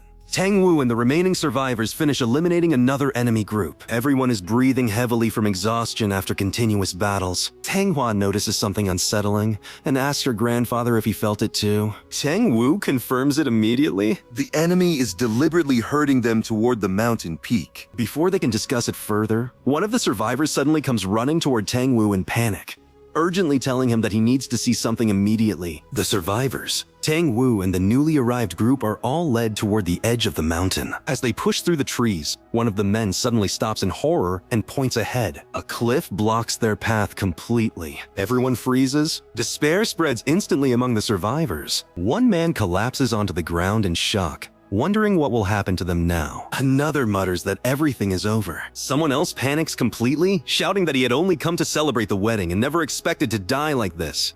Hearing the hopeless cries, Tang Wu finally explodes in anger. He roars at everyone to shut up. Furious, he demands to know who decided it was over already. Even at his age, he has not given up yet. Yet the younger generation is already surrendering their lives. He tells them there is only one thing left to do: kill every enemy that comes climbing up the mountain. The survivors immediately fall silent under his pressure. One of them weakly responds that they understand. At that moment, another group suddenly approaches through the forest. Tang Wu and Tang immediately prepare for battle. However, before anyone attacks, one of the newcomers hurriedly raises both hands and shouts for them to wait. Hidden quietly among this group is the protagonist. The man quickly explains that they were attacked as well. According to him, the forces brought by the stronghold leader suddenly turned on them too, forcing them to flee for their lives. Tang Wu narrows his eyes. Internal conflict among the enemy? If that is true, then this may be their only opportunity to break through the encirclement and descend the mountain again. Tang Wu immediately orders everyone to move aside if they do not wish to die, because they are heading back down the mountain immediately. Before anyone can move, a loud voice echoes from the forest. The laughter alone is enough to freeze the atmosphere. Everyone turns toward the source of the voice in shock. From behind the trees, Water Shadow slowly emerges alongside Shifting Shadow and a massive army of enemy soldiers. Shifting Shadow walks forward casually while mocking Tang Wu for running so desperately only to corner himself like a rat trapped inside a jar. Tang Wu becomes furious and demands to know who he really is. In response, Shifting Shadow calmly transforms back into the appearance of Do Hyoke. Seeing that familiar face again, Tang Wu's rage intensifies instantly. Water Shadow coldly tells Shifting Shadow to stop wasting time and deal with a soul-chasing poison hand already. But Shifting Shadow only smiles. According to him, Tang Wu is going to die anyway, so there is no reason to rush. Besides, one particular person still has not arrived yet, and there is something he wishes to ask first. He then turns toward Tang Wu and calmly asks about the person Tang Wu had been carrying around earlier. That worthless piece of trash. Where is he now? Hidden among the surviving soldiers. The protagonist quietly watches Shifting Shadow. From their perspective, he realizes he has become someone who absolutely must be hunted down and killed. The flash of light that appeared that night and his repeated interference must have completely ruined their original plans. With trembling fingers, he grabs the area above his heart. Despite the danger, A chaotic excitement spreads across his face. Meanwhile, Shifting Shadow slowly scans the surroundings. An expert capable of unleashing a light like that could not possibly have died so easily. He is certain the person is still somewhere nearby. He suddenly shouts loudly into the mountain. If that person is hiding, they should come out immediately. He reminds them that he already said they would meet again if they do not reveal themselves before he finishes counting to 3. At that exact moment, the protagonist draws his whip sword. With a single precise strike, he instantly cuts down several of Shifting Shadow's soldiers. Shifting Shadow immediately notices him and breaks into a twisted smile. Finally, he found him. But before anyone can react further, the protagonist opens his inventory. A massive beam of blue light erupts from the ground. The sudden flash blinds everyone present. Shifting Shadow instinctively shields his eyes. When the light fades, the protagonist and the corpses he had just created are gone completely. Shifting Shadow stares at the empty space in shock. He disappeared, recalling the brief moment before the light vanished. Shifting Shadow remembers seeing a shadow moving within it. His eyes slowly shift toward the cliff nearby. He immediately leaps toward the edge and looks down below. Even Tang Wu would not survive such a fall unharmed. Did he commit suicide? Or perhaps, before he can finish his thoughts, Namgung Hai slowly regains consciousness behind him, still staring down the cliff. Shifting Shadow clicks his tongue in irritation. The situation leaves an unpleasant feeling in his mouth. He then turns toward Namgung Hai with a smile. It is unfortunate, but he supposes he will have to settle for her instead. Still confused and unaware of the situation, Namgung Hai slowly rises and looks at him in disbelief. She nervously calls him Young Master Du and asks what is happening and why he is doing this. Shifting Shadow mockingly asks whether she has always been too foolish to understand the situation around her. At that moment, Tang Wu immediately steps in front of both Tang Hua and Namgung Hai. He orders them to fall back because the enemies are coming. Shifting Shadow casually turns toward his soldiers and orders them to kill Tang Wu.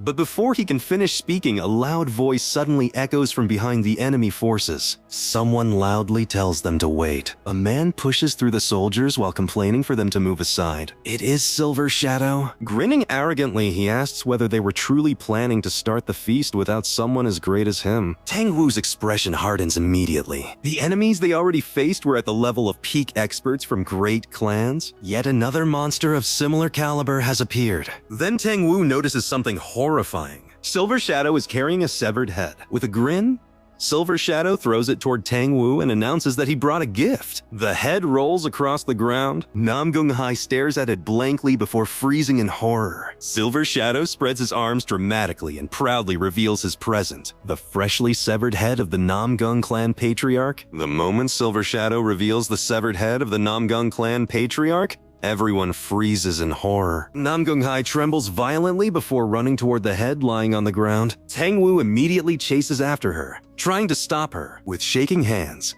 Namgung Hai slowly lifts the severed head of her grandfather. Words fail to leave her mouth properly as shock overwhelms her. The moment she fully recognizes him, her mind collapses into grief. She clutches the head tightly and breaks down, calling out to her grandfather in despair. Watching the scene unfold, Silver Shadow bursts into uncontrollable laughter. He laughs so hard that he can barely speak properly. To him, the sight of the first beauty of Enhui crying while holding her grandfather's severed head is amusing beyond measure. He openly admits that this exact kind of ruined, sorrowful expression is what excites him the most. Silver Shadow proudly declares that bringing the head truly was the perfect gift. He continues laughing while pointing toward everyone else, asking why nobody else seems amused. Both Water Shadow and Shifting Shadow stare at him with visible irritation. Water Shadow clenches her teeth and curses him as a madman. Even Shifting Shadow looks disgusted, muttering that Silver Shadow is not even human anymore. Silver Shadow awkwardly protests. From his perspective, they already destroy the Namgung clan and Tang Wu will soon die as well. That would make 2 beyond peak experts dead,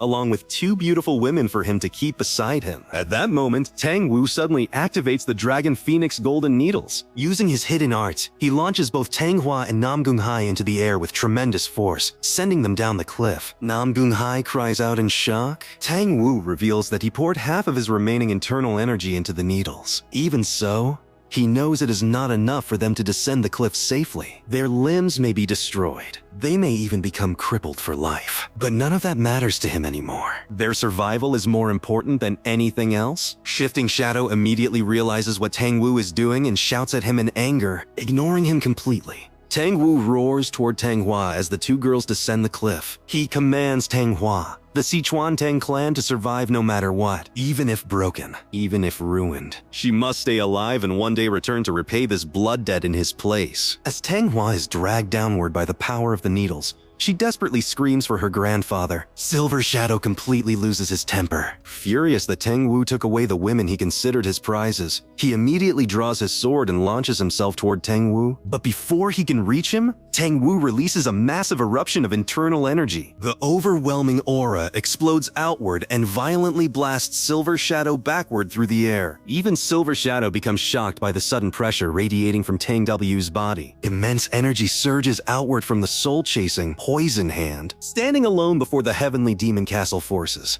Tang Wu calmly declares that the only thing he still possesses now is the empty title of one of the 10 greats, and from this moment onward, he, Tang Wu, will personally reap their spirit essence. Along with the corpses stored inside his inventory, the protagonist continues descending the massive cliff. He drives his sword deep into the rocky surface and uses it to slow his fall while sliding downward. As he descends, he calculates the distance mentally. He has already descended roughly 500 meters, but there is still well over 1,000 meters left below him. Descending a cliff like this is practically suicide. However, after repeatedly leveling up, his body has become far stronger than before. If he uses the corpses stored inside his inventory as temporary footholds and buffers to reduce the impact of the descent, surviving may still be possible. Suddenly, his sword strikes a massive rock protruding from the cliffside. The impact violently throws him off balance. His sword slips from his hand and falls away. The protagonist immediately panics.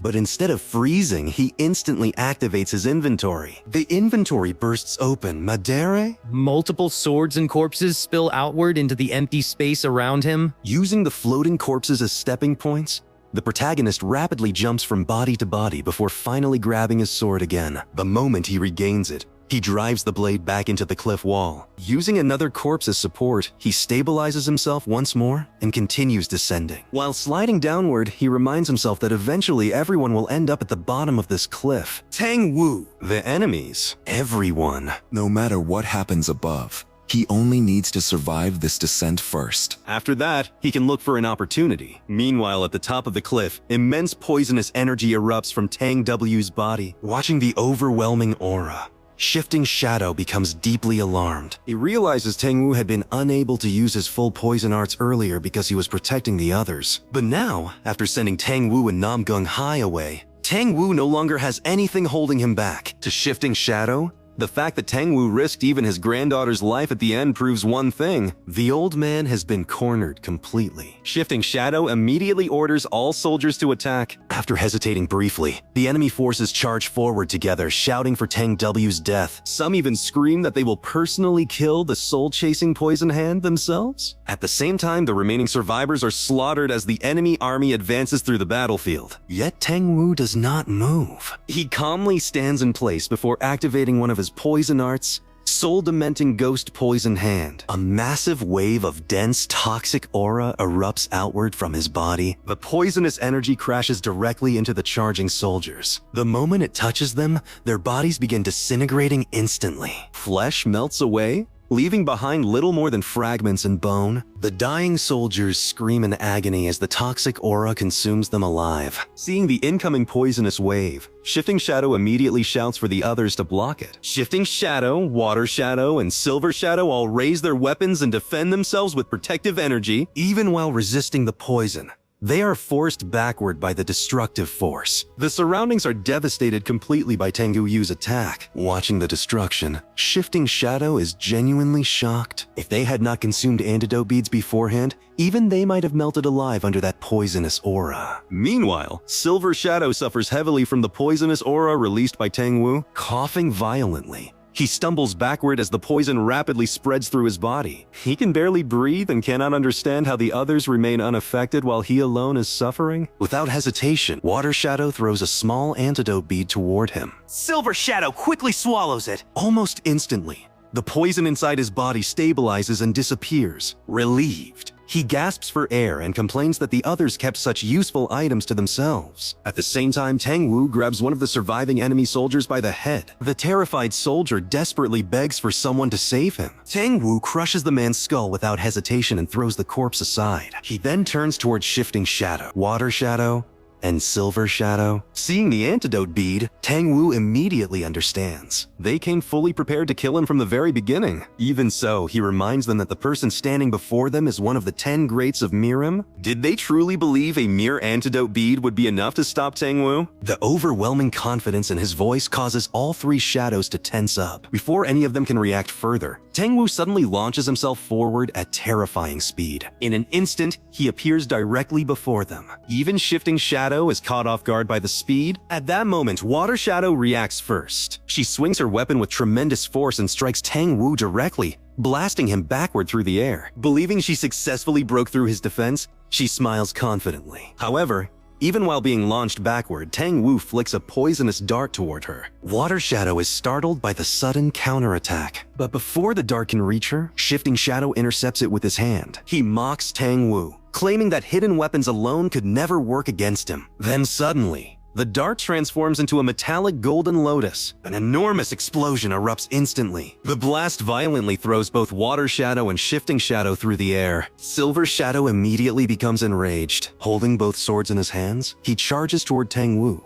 while shouting that the old man should stop hiding behind concealed weapons and fight properly instead. Mater, Silver Shadow activates his martial technique, Shadowed Phantom Bloom. Dozens of blade energy slashes rain down toward Tang Wu from every direction. Tang Wu coldly points out the hypocrisy of calling him cowardly, while 3 shadows attack one old man together. In response, Tang Wu unleashes a barrage of poisonous darts. As they fly through the air, every dart transforms into a blooming golden lotus. The sky erupts into countless explosions simultaneously. Silver Shadow is blasted backward once again by the chain of detonations. Even while being thrown away, he curses the Tang clan for their incredibly underhanded fighting style. But then his expression suddenly changes. One of Tang W's poison darts peers directly into his leg during the exchange. Standing below, Tang Wu stares at him with a cold, chaotic smile. Then he quietly says, "Caught you." Tang Wu immediately takes advantage of the poison dart lodged in Silver Shadow's leg. Using internal energy, he creates a thin energy thread connected directly to the dart. With a violent pull, Silver Shadow is dragged out of the air toward him. Blood sprays from the wound as his body is forcefully reeled in. Panicking, Silver Shadow quickly raises both swords in front of himself. He prepares to defend,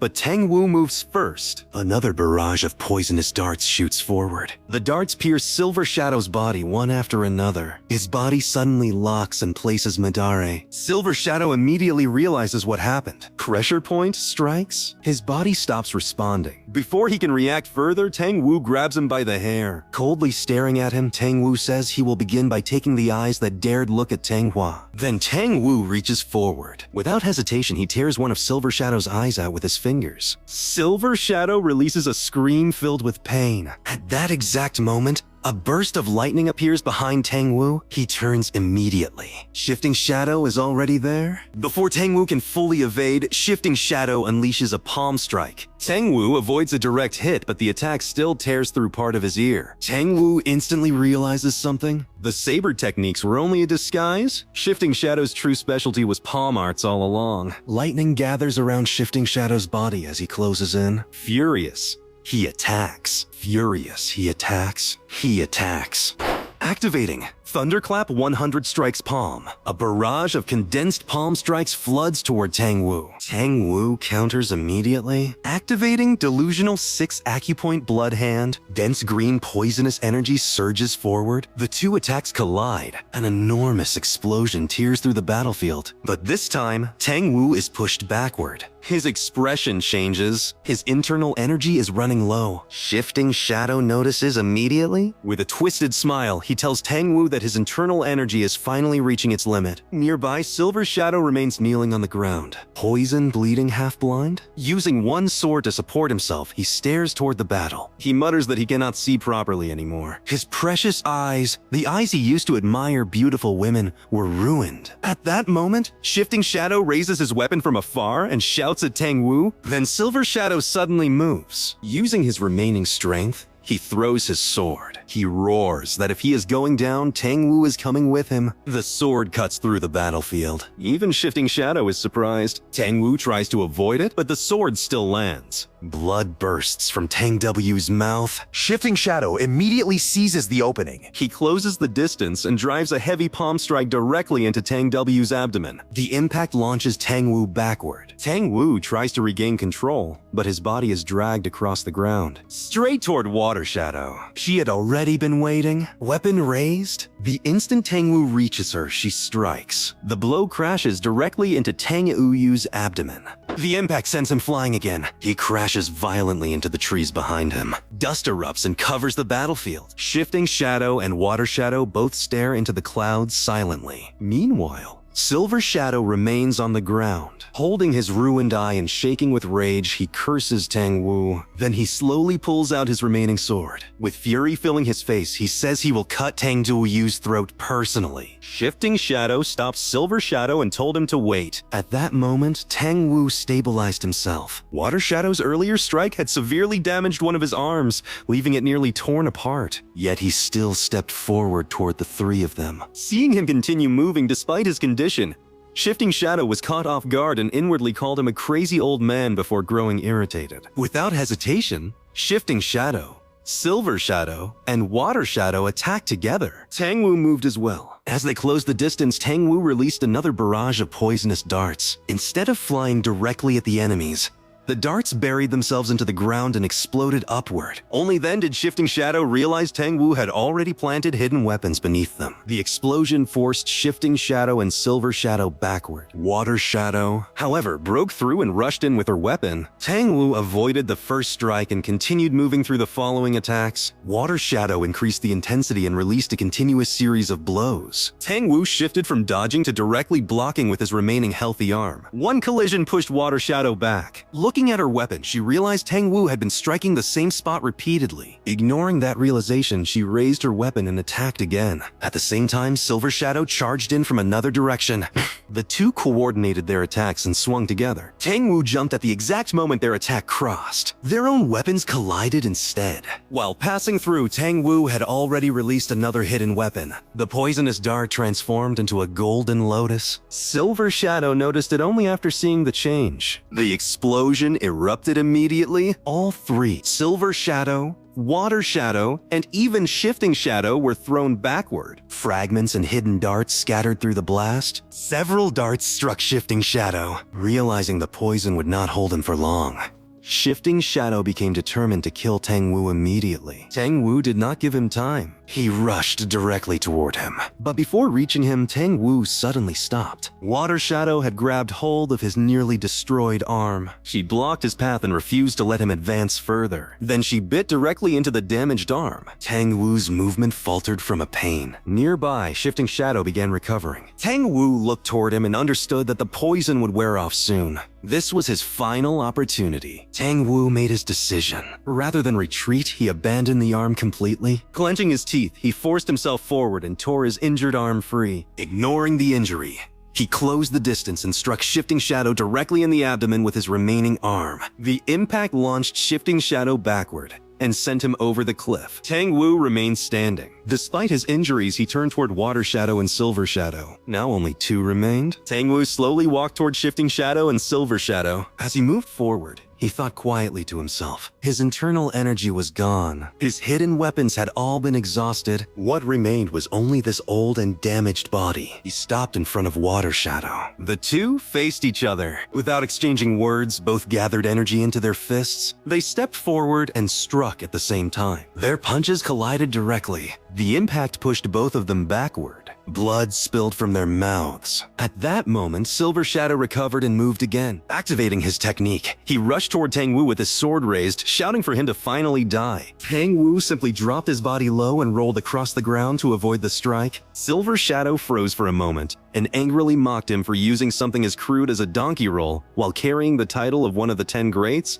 and asked where his honor had gone. Tang Wu immediately rushed back at him. He repeated the word honor, then released a brutal strike that launched Silver Shadow into the air. Tang Wu said that he had thrown honor off a cliff long ago. Silver Shadow flew backward, coughing blood. His body headed directly toward Water Shadow. She reacted at the last moment. Instead of catching him, she grabbed his leg and swung his body. Using Silver Shadow like a weapon, she slammed him into Tang Wu. Tang Wu was thrown backward but regained his footing. Water Shadow discarded Silver Shadow's body and stepped forward again. Tang Wu looked at her and said that someone like her could never defeat him. People who lacked both the resolve to face death and the courage to sacrifice anything. The two moved toward each other again. Their clash continued. Time passed. Morning arrived. Compared to the battle from before, the mountain had become strangely quiet. Sunlight spread across the cliff. At the top, Tang Wu stood there. Water Shadow hung from his grip, held by her hair. Blood dripped from her mouth. She had already lost consciousness. Tang Wu remained standing in front of Silver Shadow while still holding her. Silver Shadow slowly regained consciousness. After seeing the scene before him, he became pale. Even with 3 shadows and more than 100 warriors,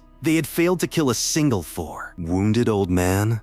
Tang Wu started walking toward him. Silver Shadow completely lost his composure. He backed away and desperately told Tang Wu to stay away and call the monster. At that moment, someone was climbing upward from below the cliff. It appeared to be Hua. Tang Wu continued walking, unaware. Silver Shadow became even more frightened. As Tang Wu reached him, Silver Shadow shouted again for him to stay away. In panic, he grabbed a handful of sand and threw it into Tang Wu's face. He screamed for him to get lost. The dust scattered. Tang Wu did not react. He only stared quietly at Silver Shadow. Seeing that expression, Silver Shadow fell cold. He could not understand it. This old man had somehow crossed the point of fear. Tang Wu released Water Shadow's hair. Her body dropped onto the ground. Then he slowly extended his hand towards Silver Shadow. Silver Shadow completely broke down. Fear filled his face. Tears gathered in his eyes, and he shouted for Tang Wu to stay away. At that moment, someone rushed toward Tang Wu. Tang Wu instinctively moved to respond, but the moment he saw who it was, he stopped. His expression changed. Looking at the approaching figure, he spoke in confusion.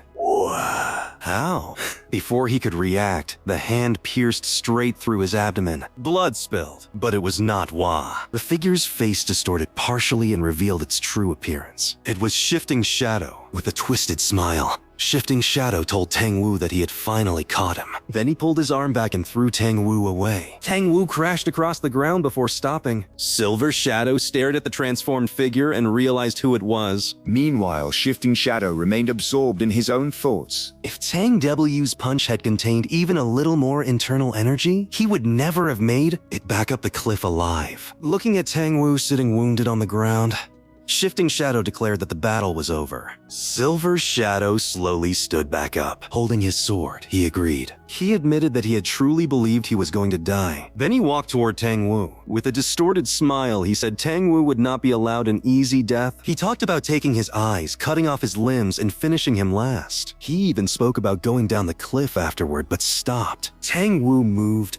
His arm trembled violently. Still, he slowly raised his hand. His fingers formed a hand sign. Silver Shadow frowned and cursed him for still trying to resist. Tang Wu thought quietly. Compared to the original, this technique was incomplete. But if this was truly where his life ended, then even an imperfect form would have to be enough. Even if it consumed the last fragments of his life, Tang Wu activated heaven-shrouding petal rain. The sky changed. Thousands of poisonous hidden weapons appeared overhead. Then they descended.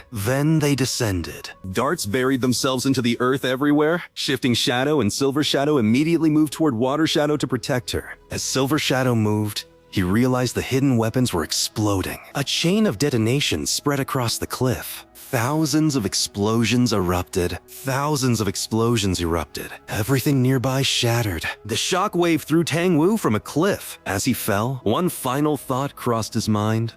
He had wanted to see her get married before dying. Now he only hoped she would survive. Tang Jui's body descended. Far below, he struck the ground. The impact sent nearby butterflies into the air. At the bottom of the cliff, someone was already waiting. Our protagonist sat on top of a pile of fallen corpses. He awkwardly bit one of his fingers. Then he turned toward Tang Wu's fallen body and quietly said, "Finally, you're finally here, Tang Wu." Even after falling from the cliff and crashing into the ground, Tang Wu remained alive. After some time, he slowly opened his eyes. He realized he had survived, but his body no longer responded. Lying motionless inside the crater formed by the fall, He checked his condition and understood that his innate chi had completely dispersed. Death would not be far away. Using the last remaining strength in his body, Tang Wu looked around. The area was covered with butterflies. As they gradually flew away, the ground beneath them became visible. Bodies were scattered everywhere. Tang Wu looked more carefully. They were the fallen wedding guests and pirates. But something was wrong.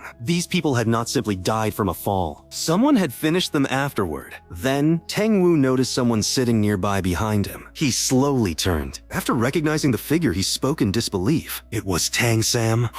Tang Wu looked again. The slaughtered martial artists beneath the cliff. The sword stained with blood. Tang Sam sitting there as though he had been waiting. After a pause, Tang Wu asked who he really was. Holding a small dagger, our protagonist approached and called him by name. Then, with a calm but distorted expression, he said Tang Wu had no idea how long he had waited for this moment. Tang Wu became angry. He reminded him that he had personally given him the Tang family name, and now he intended to kill him. Tang Wu cursed him and accused him of turning against his own master. He said he should have killed him back on the ship. Then he ordered the goo inside Tang Sam's body to tear apart its host. Tang Wu even laughed and said the parasite would soon destroy him from within. But our protagonist quietly raised the dagger. He pointed it directly toward Tang Wu's eye. Then he told him that thing had already been removed long ago. Tang Wu froze. He could not understand how that was possible. Our protagonist tightened his grip on the dagger and held it above Tang Wu. Then he thought quietly. This world was a world of madmen. People learned techniques created for killing and called them martial arts. People lived by laws where the weak became prey. Sometimes they acted in the name of orthodoxy, sometimes in the name of unorthodoxy, sometimes in the name of the demonic path. But in the end, all of them enforced their justice through violence. In this place where strength became order, there were butterflies flying through the sky, and he had been nothing more than a caterpillar crawling below. But now, in this world, he would kill Tang Wu. He would become a butterfly, and once again become a hunter that hunted the beasts known as martial artists.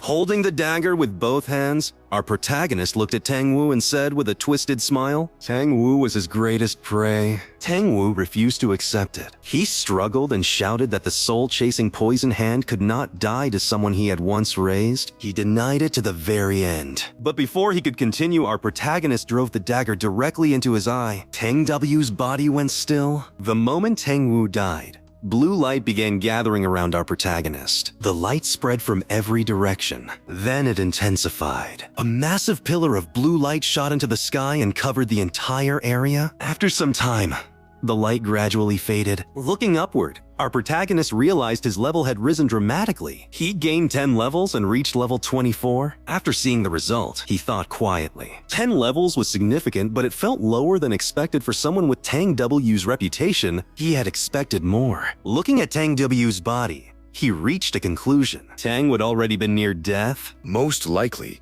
the experience had already been dispersed. And if the enemies above had pushed Tang Wu to this state, then going back now would accomplish nothing. Either he still could not defeat them, or they had already escaped. Then another update appeared before him. His first-class advancement quest, the tester-exclusive Vagabond Advancement, had reached 99 out of 100. Only one enemy of level 10 or higher remained. Our protagonist paused.